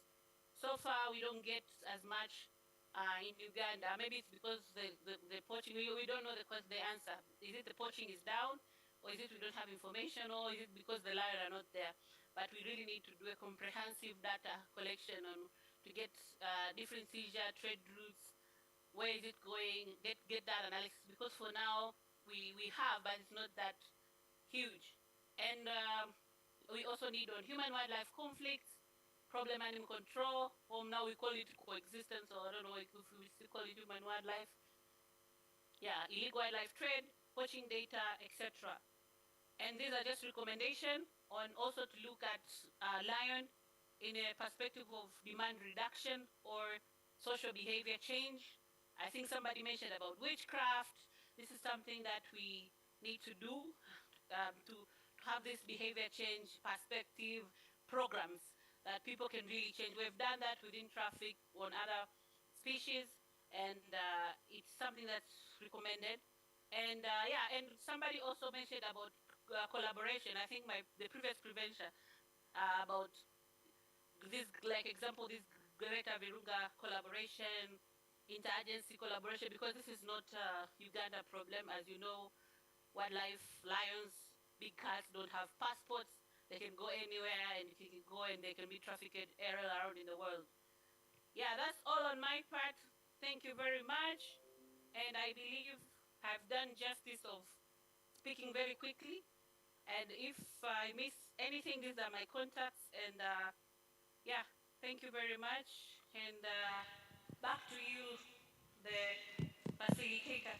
Thank you, thank you, thank you. A round of applause for you. You spoke succinctly, and I think we didn't fall asleep. I didn't catch anyone falling asleep, or maybe I was asleep myself. Okay, so thank you. We've come to the end of our presentation. We're now going to have into the plenary, and the plenary is supposed to wrap up the things that we should be taking home with us, the things that we should be recommending to the Ministry of Tourism, Wildlife and Antiquities, in which we have got UWA and in which we have got Uganda Wildlife Education Center. So in a way of one, I will ask if there are clarifications from or questions from the presenters that they presented. We had 4 or 5 presentations. So if you are not jotting down the things that these people are saying, I'm going to be saved in terms of having to see very many arms up. But if you have been, let's have them and people can respond to them. And then after that, in a way of brainstorming, I would like us to generate some areas for recommendations. Areas for recommendations. Specific areas from what has been presented, right from the morning up to now. You must be forming some opinions in your mind what really should be done as far as the conservation of the questions that were raised in the morning. What are we not doing right? What should we do differently? To make sure that the population of lions in Uganda are sustainably conserved. Are we together? Yeah? Shoot. An intriguing question, observation. The birth rate. Thank you. Thank you very much to all of you who have presented. I'm one of those who have been awake, just like my colleagues. Yeah, the birth rate in the Murchison Falls, 2 to 3 times. Yet the one in the Queen Elizabeth is paltry. So what could be wrong? What is it that needs to be done? Also in line with the CFATC Ludwig's presentation about there are many of these and then they're not giving children. So I just observed that and I thought we don't have to miss it. The conservation status in Murchison Falls seems to be doing much better than Queen Elizabeth, and why is that? Somebody should be ready to answer that question, and please jot it down. It's a very important question. Yes. Thank you once again. Mine is a recommendation. There is one presenter, I think it is this gentleman. He did talk of, okay, I will not, let me try to paraphrase. The inclusion of the locals in the conservation of lions. Now, in my area, much as Uwa says conserving for generations, we are not seeing ourselves there because we are not involved down. there is a need now for wildlife conservation society, because Mr. Simon has been very much passionate about issues to do with lion conservation. Because he even told me of a man who lived in Usongwan and he died like 3 years ago. Where is he? I wanted him, but he had died. It means he has been engaging them. We need such engagements to also be taken down to the locals for them to appreciate that this is not just something conserved by WUA, we also have a role to play. There should be like institutional acceptance or inclusion of the locals for them to appreciate that they are also part of the process to conserve this thing for generations. They should belong there, but having participated from down. If I could catch your brains a bit, I would really put you on the spot in terms of what is being done now, and how would you want it to improve, so that it forms the real recommendation that these people can look at and say, yes, this is feasible and it can be done. But let me give an opportunity to Paul to answer the question of my friend here, the molecular biologist, so that we don't lose that important point. Why is there that disparity in your research that you have undertaken, your presentation with Alex? Yes, sorry, I am to get the names. You've been doing research there. Please proceed and answer that question. Thanks. Sorry, who do you want to answer the question? Yes, please. Okay, so it's not my research and it's not my data, but the excellent work that is being done in the park by Tutilu Mudumba, look, there's no new sort of publications on this, but in 2011 to 2014, during that time, the reproductive rate, so the natality rate, the rate at which lions were producing cubs, was close to about 3 cubs per year. Now that is an incredibly high natality rate for lions. Natality rates of cubs, groups of cubs every 2 years is what we find in the Serengeti. There's a very high cub mortality rate through starvation.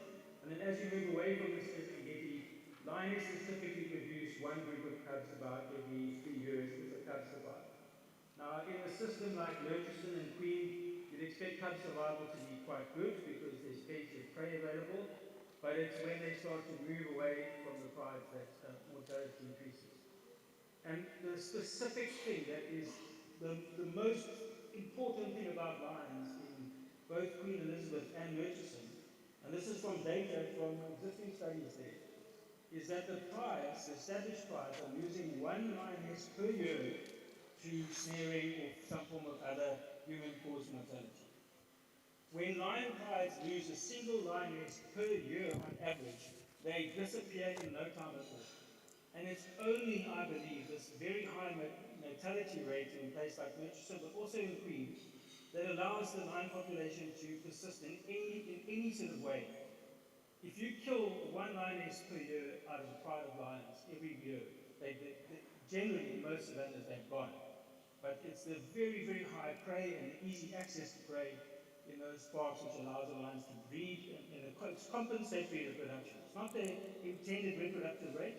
This is a response of the population to this incredibly high mortality rate of adult females, and the same applies to adult males. Okay. And plus other things that we saw what is happening in Queen Elizabeth, the habitats. And let me go for the lady.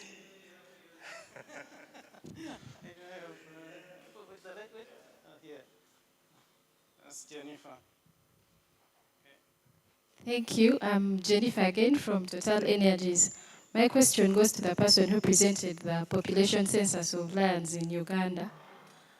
Bugungu Wildlife Reserve, which is known to be part of Murchison Falls Protected Area, is known to have lions, but a few. But it seems to have been left out, and the population census in Murchison Falls focused on only the national park and left out the reserve. Could there be a reason? Are there no lions now? I just want to know why Bugungu Wildlife Reserve was left out.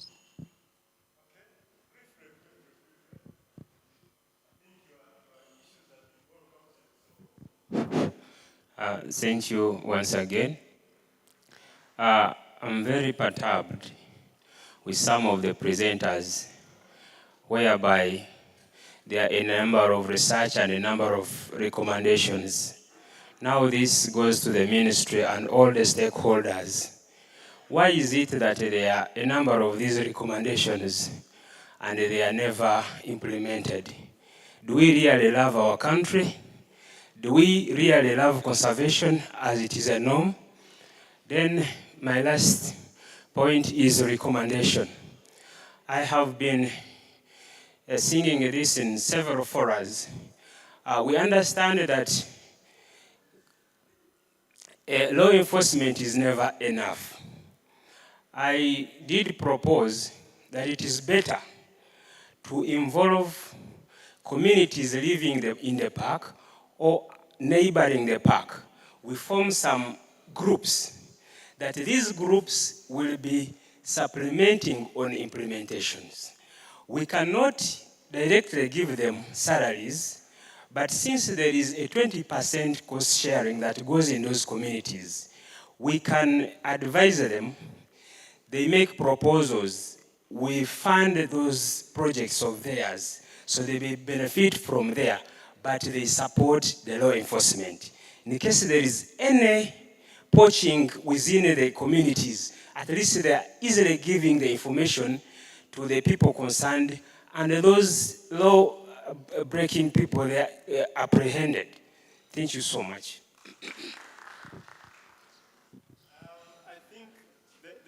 The point he's raising is similar to the one from Busongola. And he's saying, can we bring this thing further down to the communities? And do we love conservation? Do we love our country? Those are two pertinent issues. I hope you understand them. And one is an observation, another one is a kind of recommendation.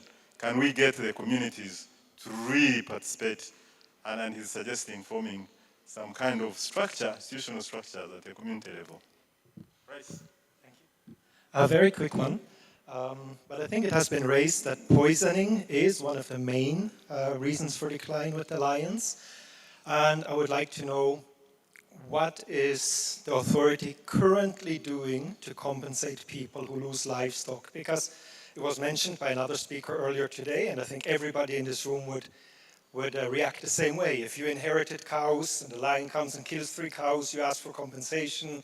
They dilly-dally around for half a year. In the meantime, the lion came back and killed another 2 cows. I think everyone in this room would poison the lion. So it doesn't seem like rocket science. And like Dr. Atim Nedi mentioned, how it's handled in Ngorongoro crater. If I know that if a lion comes and kills my 2 cows, I get my money, I have no reason to poison the lion, because I will get my money. So I think one doesn't need to overcomplicate the situation and really look at what the problem is and compensate people rapidly, and it will reduce the poisoning, because nobody will risk going to prison for 10 years if he's being compensated. Thank you. That's the recommendation area. How can we make the current policy and legislation on compensation to really be meaningful and as a conservation tool? So we need to really craft a way of how to ensure that that policy becomes functional. Thank you so much, Dr. Arthur, for the second opportunity. Now, 2 are observations, then I have about 5 recommendations, but very brief. Now, the first thing, I would like to thank you for keeping here from morning up to this time. That shows your demonstrated commitment towards lion recovery in Uganda. But now, Dr. Seifert has been doing research for more than 30 years, if I listened properly. But still, you realize that in Uganda, the lion population is reducing.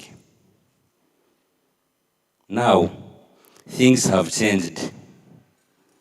Because if we are producing good evidence to support policy and other related stuff to ensure that the population recover, then we'll be having a success story from Queen Elizabeth National Park. And for me, as the Deul Soke, I think it is important for us not to dismiss people's ideas which are coming up in terms of maybe captive breeding, however small or big these ideas could be. Let us give chance to new ideas. That is my opinion.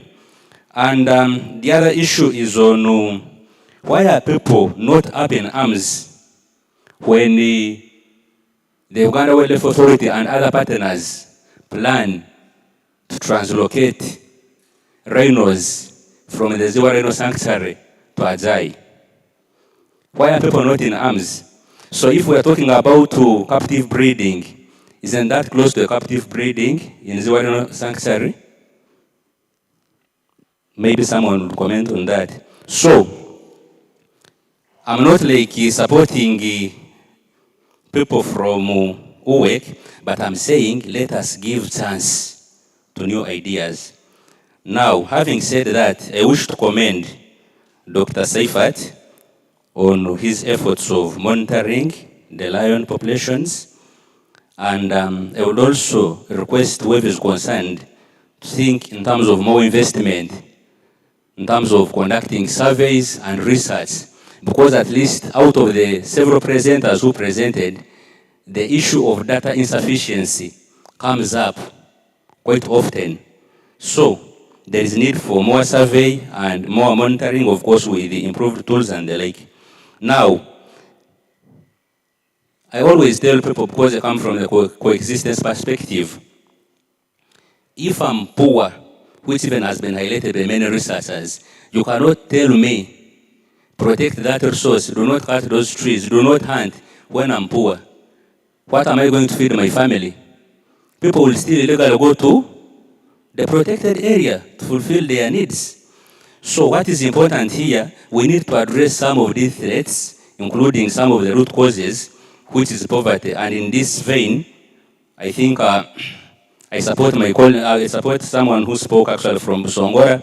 The issue of local community involvement in conservation is critical. Let us walk the talk. Then UWA should strategize. We will discuss with Mr. Wesiba. We talked briefly during lunch. There are many issues which need to be addressed, right from the revenue sharing, the local community involvement, issues to deal with perceptions.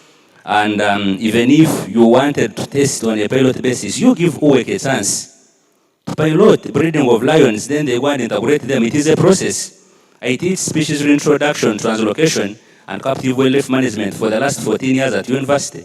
I do research and publish. It is not that when you breed the lions, you just go and throw them in the park. No. There are processes which you follow to ensure that these species even acclimatize in the environment where they have been introduced and thrive. Invest in livelihoods, and from the environmental education perspective, what we are doing today may not benefit most of us in the next 40 or 50 years. It will benefit our children, it will benefit our grandchildren and others. Let us invest in young people in terms of environmental education as change agents and champions for nature protection. Thank you. Thank you, Professor. I'll make another round at that end. But let me first finish this. I'll come to you. Carol. All right, thank you. Thank you, the presenters. I had some few questions or comments and some recommendations. People who are doing research, I want to thank Paul, Dr. Paul. He gave some good ideas when it came to like what are the welfare needs of the lands. And I see when Simon was presenting, he talked of lands being critically endangered in Uganda, but what do we know, what is a viable population of lands per national park in Uganda? How do we know the lands have reached the carrying capacity? How do we know that actually what exists isn't what it should be per park in Uganda? We need such data so that we make informed decisions on the interventions we are going to make, because as we promote coexistence, what if the number is already exceeding what it should be per pack? So who are research and monitoring, we need more of such information to guide our interventions. And then we need targeted interventions.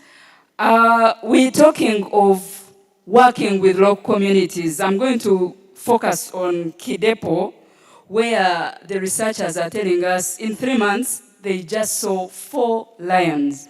Kidepo used to be, I think, the capital of the lions in Uganda. Right now, they are talking of 4. But where are the lions? We already know that in Kidepo, most of the wildlife is outside Kidepo, the gazetted area. So human-wildlife conflict is at a rise. Are the lions go so outside looking for the food, which has now migrated? And why are they migrating outside? The population residing outside in Kidepo National Park, within the wildlife, we call it Kaka, the 6 districts where the Kidepo National Park touches, has more prey animals than inside the protected area. So what if the lions are also outside? So if we are saying we do targeted interventions and work with the local communities, which community are we working with? Where are the lions? So that if the problem is poaching, we target the right community that is poaching. So a lot of information is needed, and as it has been pointed out, a lot of research is needed. But most importantly, conservationists, we need to be empathetic. We are talking of coexistence, but this is, the lions are eating people's livestock. And we're saying, oh, please, coexistence. So before we promote coexistence, we need to be empathetic and imagine if we are the ones, what would we do if the lion came and ate our own resource of livelihood? So whatever we do as conservationists and we want to promote coexistence, we have to first be empathetic with the communities that are the boundary that have been protecting this wildlife and are the ones suffering the conflict the most. If we go in these shoes and imagine how we would solve it, then we would find a better way of coexisting or promoting coexistence. In Kidepo, we have noted, or it was actually pointed out even during the previous interaction when we were discussing the first draft that Agre presented, most of the breeding areas, the enclaves where the lions used to breed from, have been turned into lodges. Where have these lions shifted? Where are they breeding from right now? Unless we did all those and found out where the lions have shifted to, interventions are not going to be beneficial to the conservation of lands. We need to put in practice targeted interventions. Thank you. Yeah. You didn't raise your arm before. I'll come back. Okay, Carol is raising the need to synchronize the intervention with the specific areas, sites, and the identified threats. David. Thank you, Dr. Arthur Mugisha. I think today UEC is very happy because somehow we have been bashed because of maybe unfounded information that came out of the media. But in a special way, I want to thank WCS for supporting this dialogue. But also, I thank the ministry for convening this dialogue. I think things are becoming clear. Though some people are quoting us out of context. What is important with this dialogue is what can work and what cannot work. How can we do things differently? If we have been doing things year in, year out for 20, 30, 15 years, and the lion population is declining, how can we do things differently? And that is the reason why I think we are having this dialogue. In a special way, I want to thank Dr. Tutilo and even Dr. Tadeu. They have made very pregnant points. What they said, it is a complicated undertaking for you to talk about lion recovery. Lion population recovery is a complicated undertaking. But also it needs a systematic implementation. I think some of us, we are jumping the gun. Some are asking how economically viable it is. We are jumping the gun. Because the first thing is doing Asia. If you do an Asia, during the presentation by my colleague here, Dr. Rachel, she took us through the systematic way of doing things.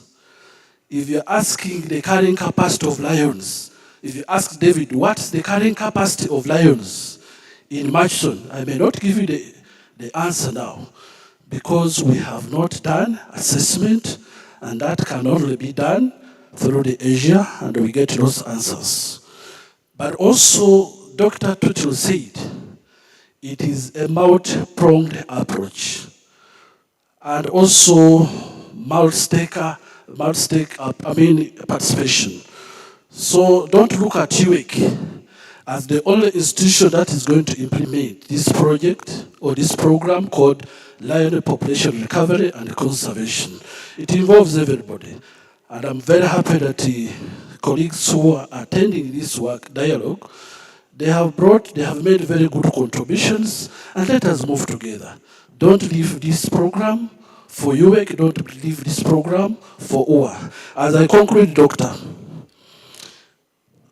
my friend Thomas Price said that, some institutions, like maybe UEC, are looking for money, maybe to breed. We have not talked about breeding in our presentation. We have talked about assisted what? Captive breeding. We have not talked about it. We have talked about assisted breeding, but also we have talked about reintroduction. And I'm happy that Dr. Paul has talked about how important is reintroduction. You can get these lions from elsewhere. You can get them from Tanzania, as Dr. Sifa talked about it, that even as they're constructing the pipeline, maybe some lions in Tanzania can be displaced, so therefore can be translocated, and we populate or repopulate some of these sites like Ishasha or elsewhere. So, and if we ask for money from government or elsewhere, and of course, Price, we need you to join us. We need you to support this initiative. Because even if I ask for 5 billion, that money may not be enough. It's not only about breeding, but we are talking about many things here. Conducting an Asia, talking about genetic analysis. Professor can tell you how much you can put in DNA analysis. It takes a lot of money.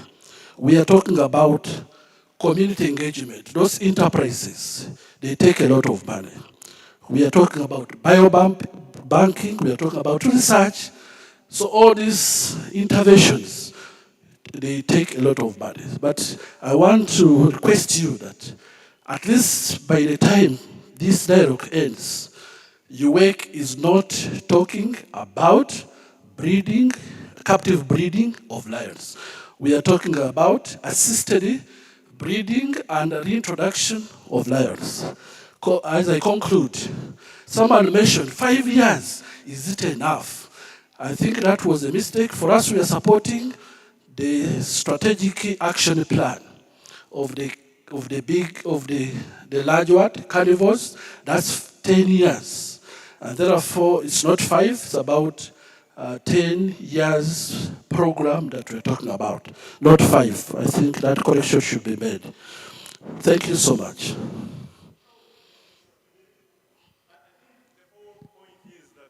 All these good ideas, the ball stops with Uganda Wildlife Authority as government, Uganda Ministry of Tourism. And when I hear things like carrying capacity, you can also talk about the viable population of lions, because in some protected areas, like where you have got huge incursion of cattle, Semriki and Lake Muro, even if you might be able to carry the capacity of lions to a given number, but will they be able to survive? And I liked Paul's Blunt's talk about the need to fence, for example, Queen Elizabeth, as we get out of this problem and making sure that the lions are respected and people are respected, but there is collaboration going on. Sorry, I don't know your name, sir. I'm called Tenyo Idris, CTC. I'm very happy to be here. And this is a very important gathering. My observation and some recommendation to maybe all the stakeholders for the good of our country and the future generations. Many people have pointed out the issue of community engagement. That is very, very key, because I was initially in government and I've been following these things closely. The moment you leave the community out of any project you're trying to carry out, you are lost. Because with the first information is the community to help you. So the community engagement is very, very key as far as building and achieving success of any project you're trying to achieve is concerned. When we go to the issue of our presentation today, plus the presenters, you'll find that Uganda, I think in Africa, if not in the world, we have the best brains to give whatever solutions we need. But where they die from, you fail to know. Like this engagement, I don't think this is the first one. So I call upon the stakeholders. I know there must have been previous presentations like this. Let's have a matrix whereby the challenges which have been raised here today, if we come back for the next presentation, let those stakeholders who are mandated to implement tell us proposals, ideas which have come from these gatherings. This is where we are. This is where I found the challenges. Can you help us? But it will be like a song, in, year out. Like we come here, the issues we pointed out in the 2013, 2012, they are not yet even touched. But we are still continuing to seek for solutions for current challenges. And when you find yourself, those issues, if they are really systematically handled, they will be addressing the issues we are trying to look at right now.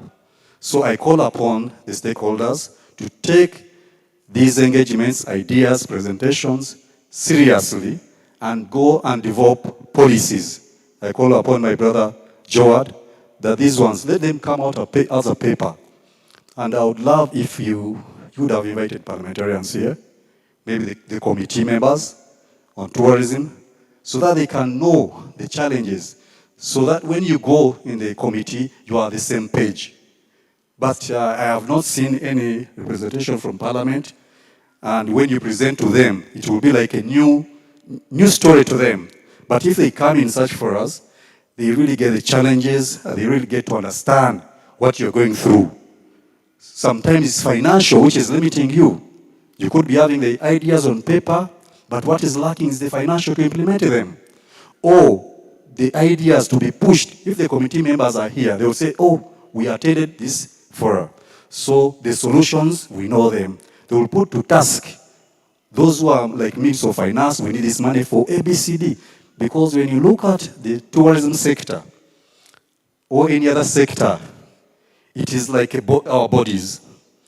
If your finger has cut off, the whole body is really in pain. So if the tourism sector is affected, you'll find that the money which will be generated from the tourism sector is dwindling. Other sectors will not develop because the tourists who are coming here to see maybe the lions will not come because they are not even having an expectation to see them. And that is money lost, which means the roads will not be constructed, and then the hospitals will not be built, because the contribution from the tourism sector has gone down. So let's be mindful that any sector which is supposed to be playing a role, let it play its role totally and given support.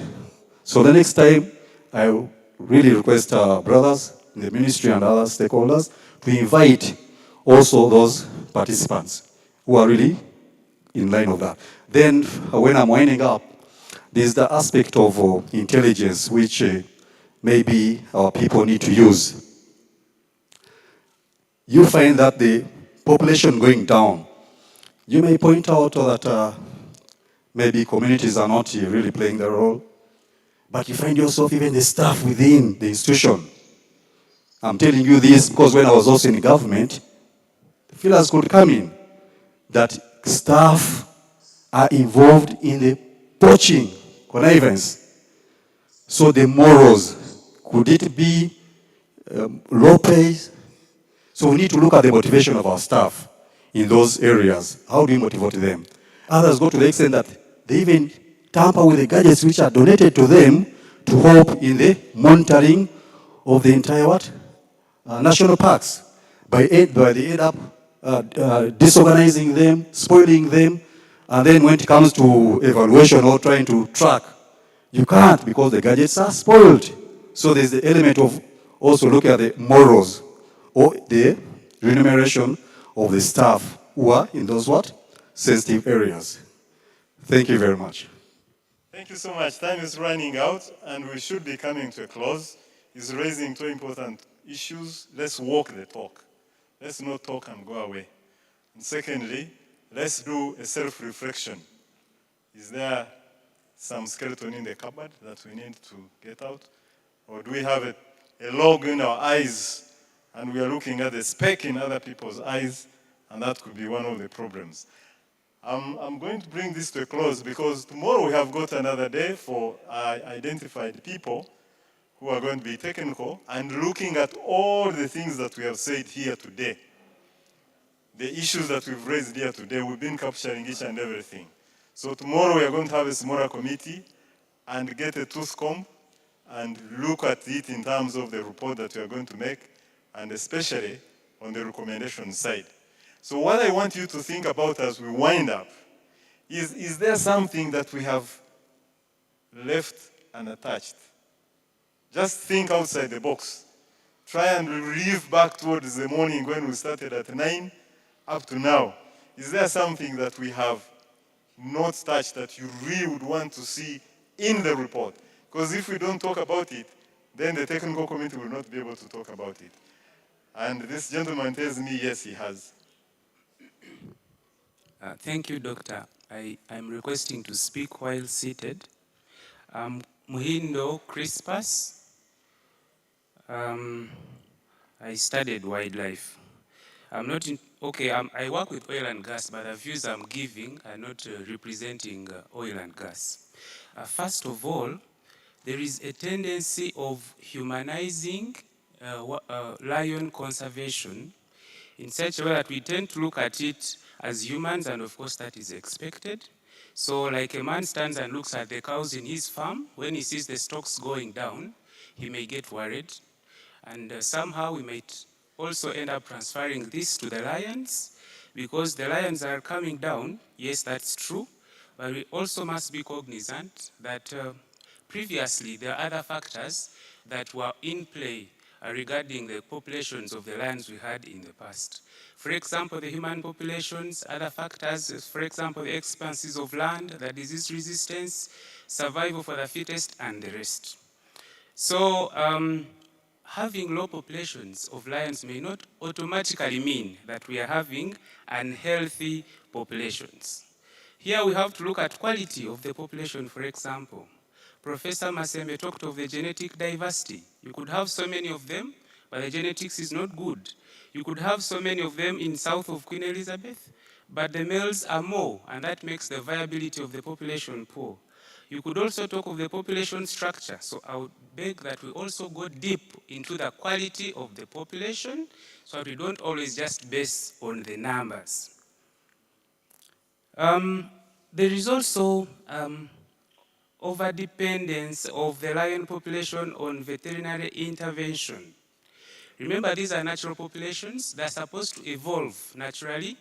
If there is a disease that is coming to disturb them, some will die, others will survive. And probably those that survive are having good genetic quality. And probably those are the populations that maybe need to multiply and for future survival, future long-term survival of the species. So we're having a challenge whereby even a natural fight between two dominant males causing an injury to one lion, and the vet will come in to treat the one that was beaten or was beaten by the dominant lion. This is a natural fight. If the problems are being caused by natural conditions, I would rather we left these problems to the natural conditions to solve. Otherwise, if we are running in to solve each and every problem the lion is having, there is increased human presence on these lions. And of course, that comes with other impacts. For example, habituation. We're having challenges also with I'm sorry to bring this up, but the collared lions in some of the study populations are being over-visited by tourists. So what happens, I'm a tour operator, I turn up at a national park, and I want to have assurance that I will see the lions. My tourists will see the lions. So I just liaise with the person who is monitoring the lions. Where are they today? They're in Kamocha. So we are all driving to Kamocha that day to see the same family of collared lions, but which was not the case for gorillas, for example, if we are to compare with that. So can we have something like limiting the number of visits to these lions? Could that also have a contribution?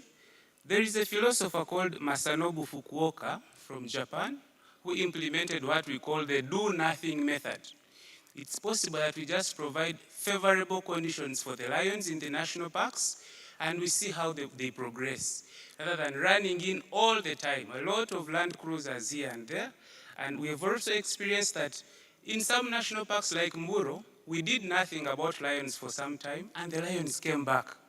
There is a lion that came back and was reported. This is do nothing, but not completely nothing, but in a way, you're giving the natural environment its ability to recover, or you're giving the already existing population a good life. You're giving them what they require to multiply on their own. So let's look at what is making the lions go out of the national park and put the solutions, work on the solutions inside the national park. So there is also, okay, to summarize, okay, this is not to downplay the role of other players in conserving the lions. I appreciate that breeding might come in and also have a contribution. I'm still a young man. I could also probably end up looking for a job in some of those breeding programs. So as I close on a lighter note, we should also understand that low population of some species increases their demand by tourists. What do I mean? If the gorillas are very few globally, we'll have a lot of tourists coming here. And I said this is on a lighter note. So who knows, if we have so many lions dumped into Queen Elizabeth, even a taxi driving from Chambura to Katunguru can meet 20 lions on the way. Who knows, maybe there will be no more attraction to these now overly populated species. And probably the current population of the lions is what is actually viable, is what that can scientifically exist, depending on the other factors surrounding these protected areas. Thank you. I'm Crispus. Okay, let's do nothing. Let's do nothing. These lions is a natural process. But if I might remind you, some years back, I don't think we should react to this. We got a problem in gorillas. They had scabies. And if we had said, let's do nothing, I'm not sure if we still have gorillas. They'll be gone. I'm wanting to give you the mic, Dr. Seifert. And unless you promise me it's exactly 2 minutes. Yes? Because you'll take 1 hour. And we are winding up. Please, kindly. I just want to correct some statements you made. First of all, when we hear about we are treating lions which have just fought, it is not true. We only do it when there is man-made intervention, right? We have a 3-legged lion which lost the foot in the trap, Recently we had another one, and I think I was very clear about it. With the snare, we removed the snare. Collaring. We collar because we want to know where the lions go. We want to prevent conflicts. It's very important to understand that.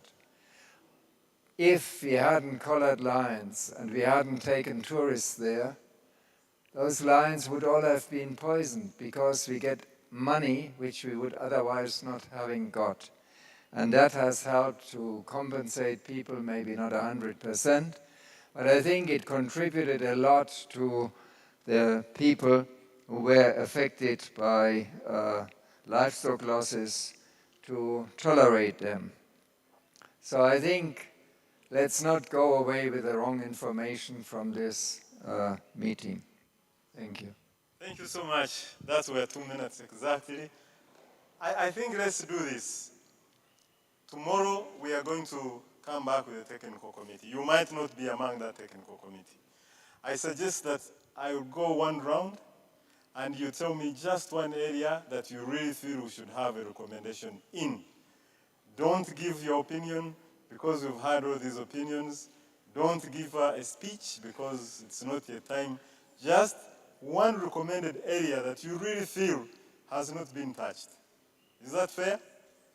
Edith says she has it. Just one. And I will stand by your side. Okay, so actually there are two areas where I feel we have not perhaps touched, and that relates to the presentation done by Dr. Mudumba, and he proposed the good approach. Perhaps the transboundary approach might be a good option for us, one of the good options, but I think there's a whole issue of externalities. Are there external issues that we have not investigated and factored into some of the things we are proposing?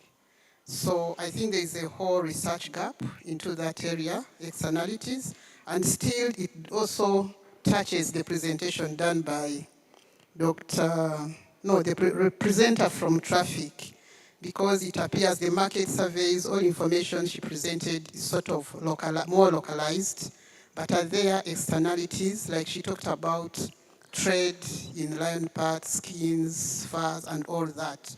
Is it only locally here, or maybe there is cross-border, transboundary, international markets that are driving some of those practices? So that when we talk about behavioral change, we are not only talking about behavioral change here, but also elsewhere, but also we put in place mechanisms that address some of those externalities. So the strategy, Mr. Resiba, I think should look at some of those external factors and factored into the design. Thanks. And Edith is volunteering as a stakeholder on that. I'm sure she'll get you contacts outside. One area. Thank you. Thank you so much.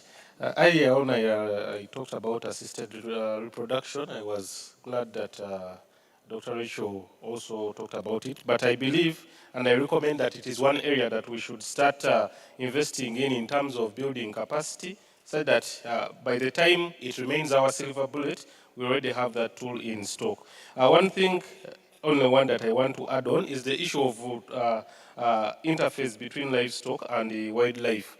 We can work on keeping the lions inside the parks, but I think we can also work with the Ministry of Agriculture and various agencies to make sure that we reduce the risk of humans coming close to animals. If they engage in better agricultural practices like pasture production and the like, and then adoption of good breeds that don't need moving around, I think it can reduce the chances of them getting closer to the lions, and then instances will reduce. Thank you.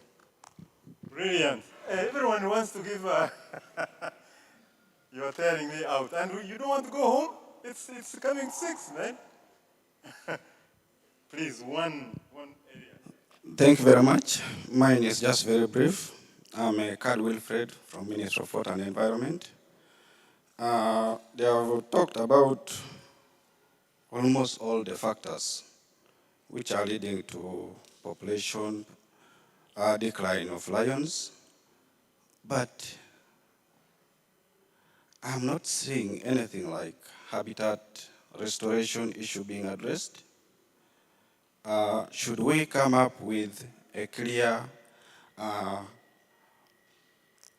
restoration plan to address this as we proceed. It was mentioned in one of the presentations. I'm glad you brought it up. One.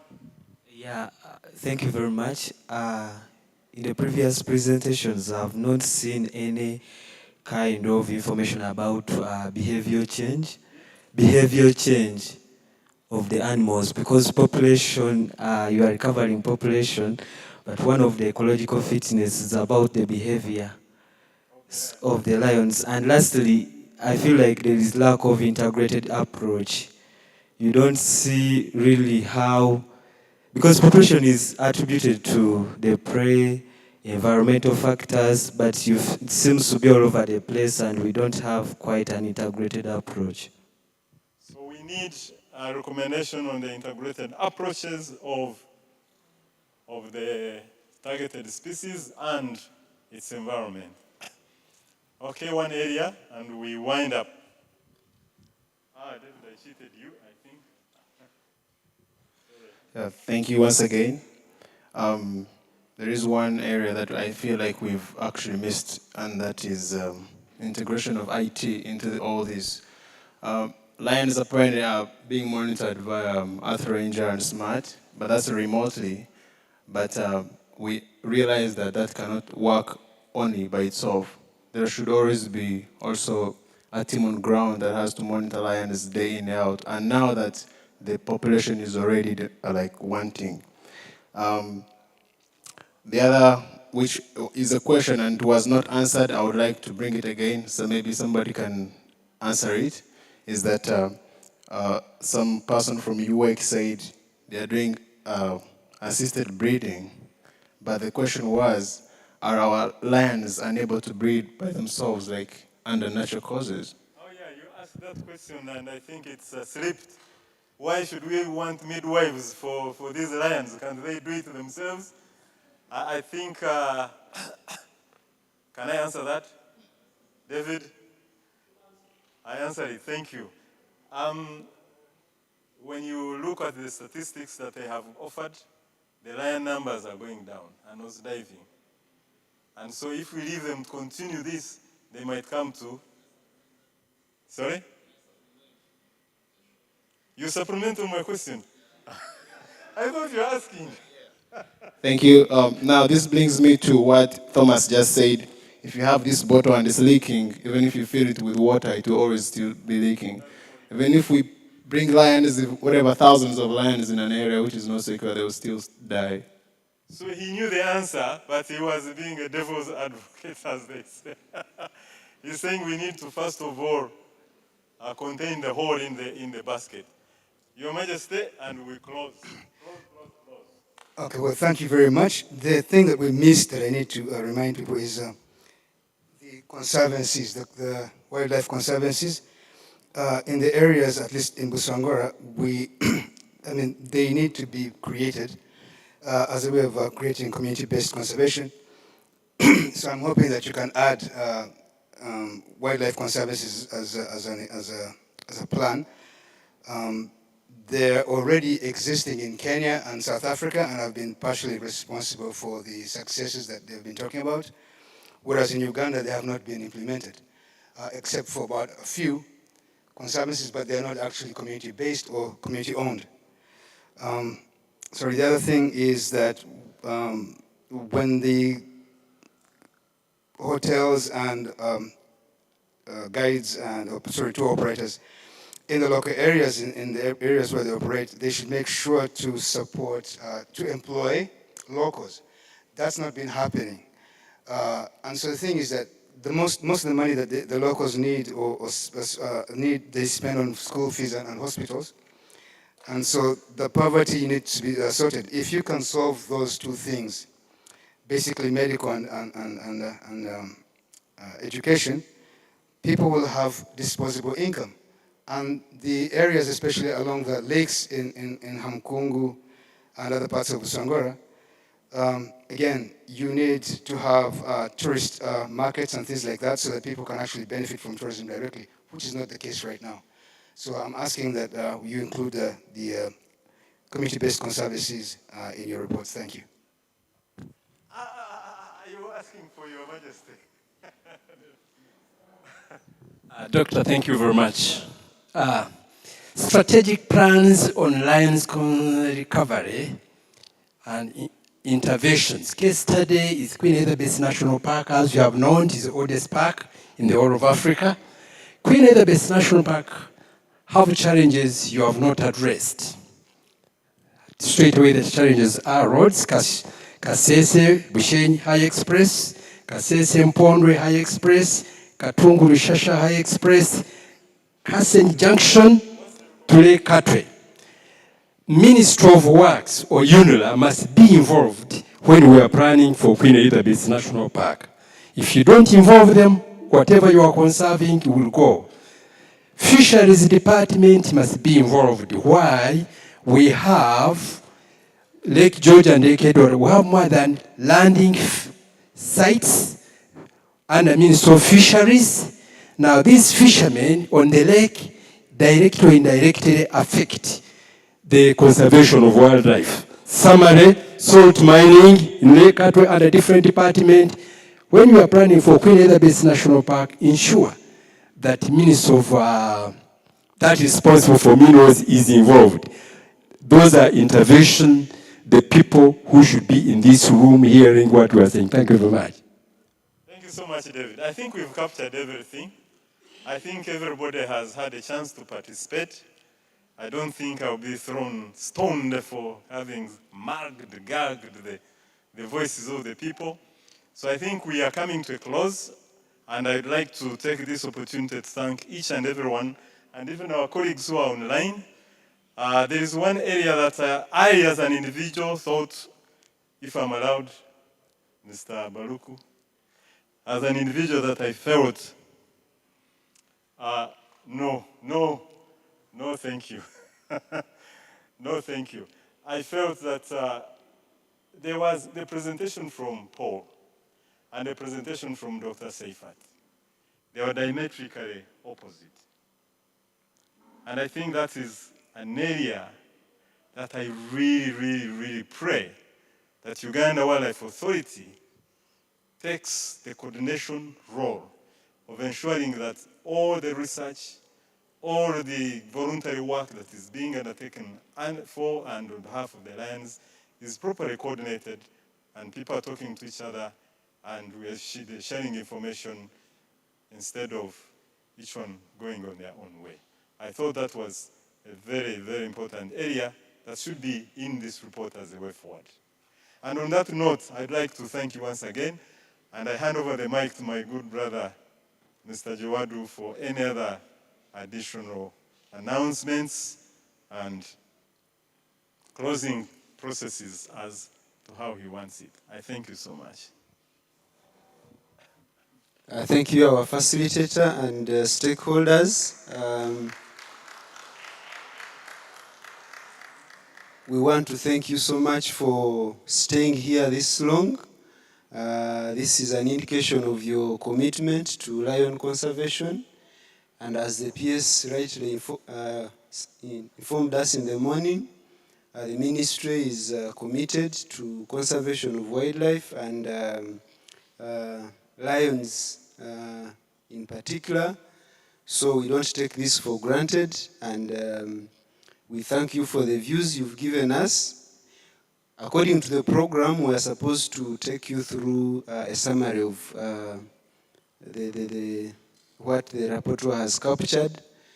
But you've pumped us with a lot of information that we have been made to form a smaller group, which the facilitator was talking about, which will convene here tomorrow in the morning to look at this information that you've given us, look at the recommendations, and come up with a roadmap, which roadmap we shall be sharing with you, both the participants here physically and those online.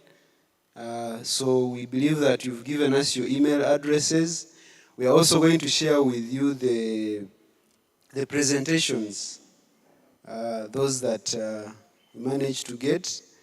Those that were made online, we are also going to get the updated ones and share with everyone. So, as I indicated earlier, this is the beginning of the interaction. Actually, this is the first ever National Lion Dialogue. So, we hope to have more of such engagements. We look forward to having smaller constituencies of stakeholders, because we've observed that the issues are really many and different stakeholders have different concerns. So I want to thank you and thank our facilitator and rapporteur for coordinating us throughout the whole of today, and we look forward to a successful lion population recovery and conservation program with your input and partnership.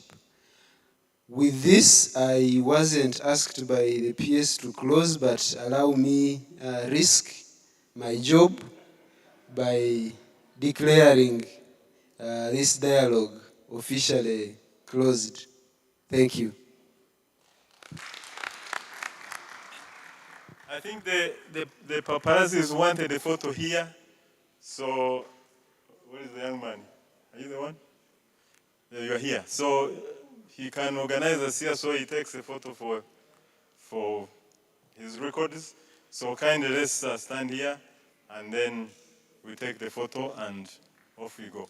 I think the people who are coming tomorrow, they are informed, right? There is also tea outside, so take a photo and we go for tea.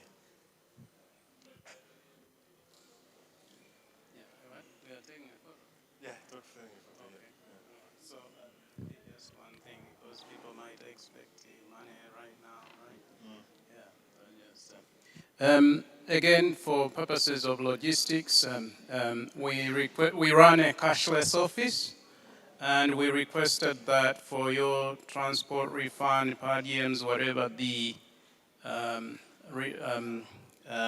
payments you're entitled to, give us your bank account number, and so that we may be able to wire the money, and I think you did that in the morning. So we will do that. We request you to be a bit patient, just in case the banks delay to, I have to say yes to all your records. That's an internal process within the bank, so please just be patient. But if it takes longer, let us know, and we will respond appropriately. Thank you. We still have tea and coffee paid for. Don't leave it behind before you travel back. And we will have a smaller team really to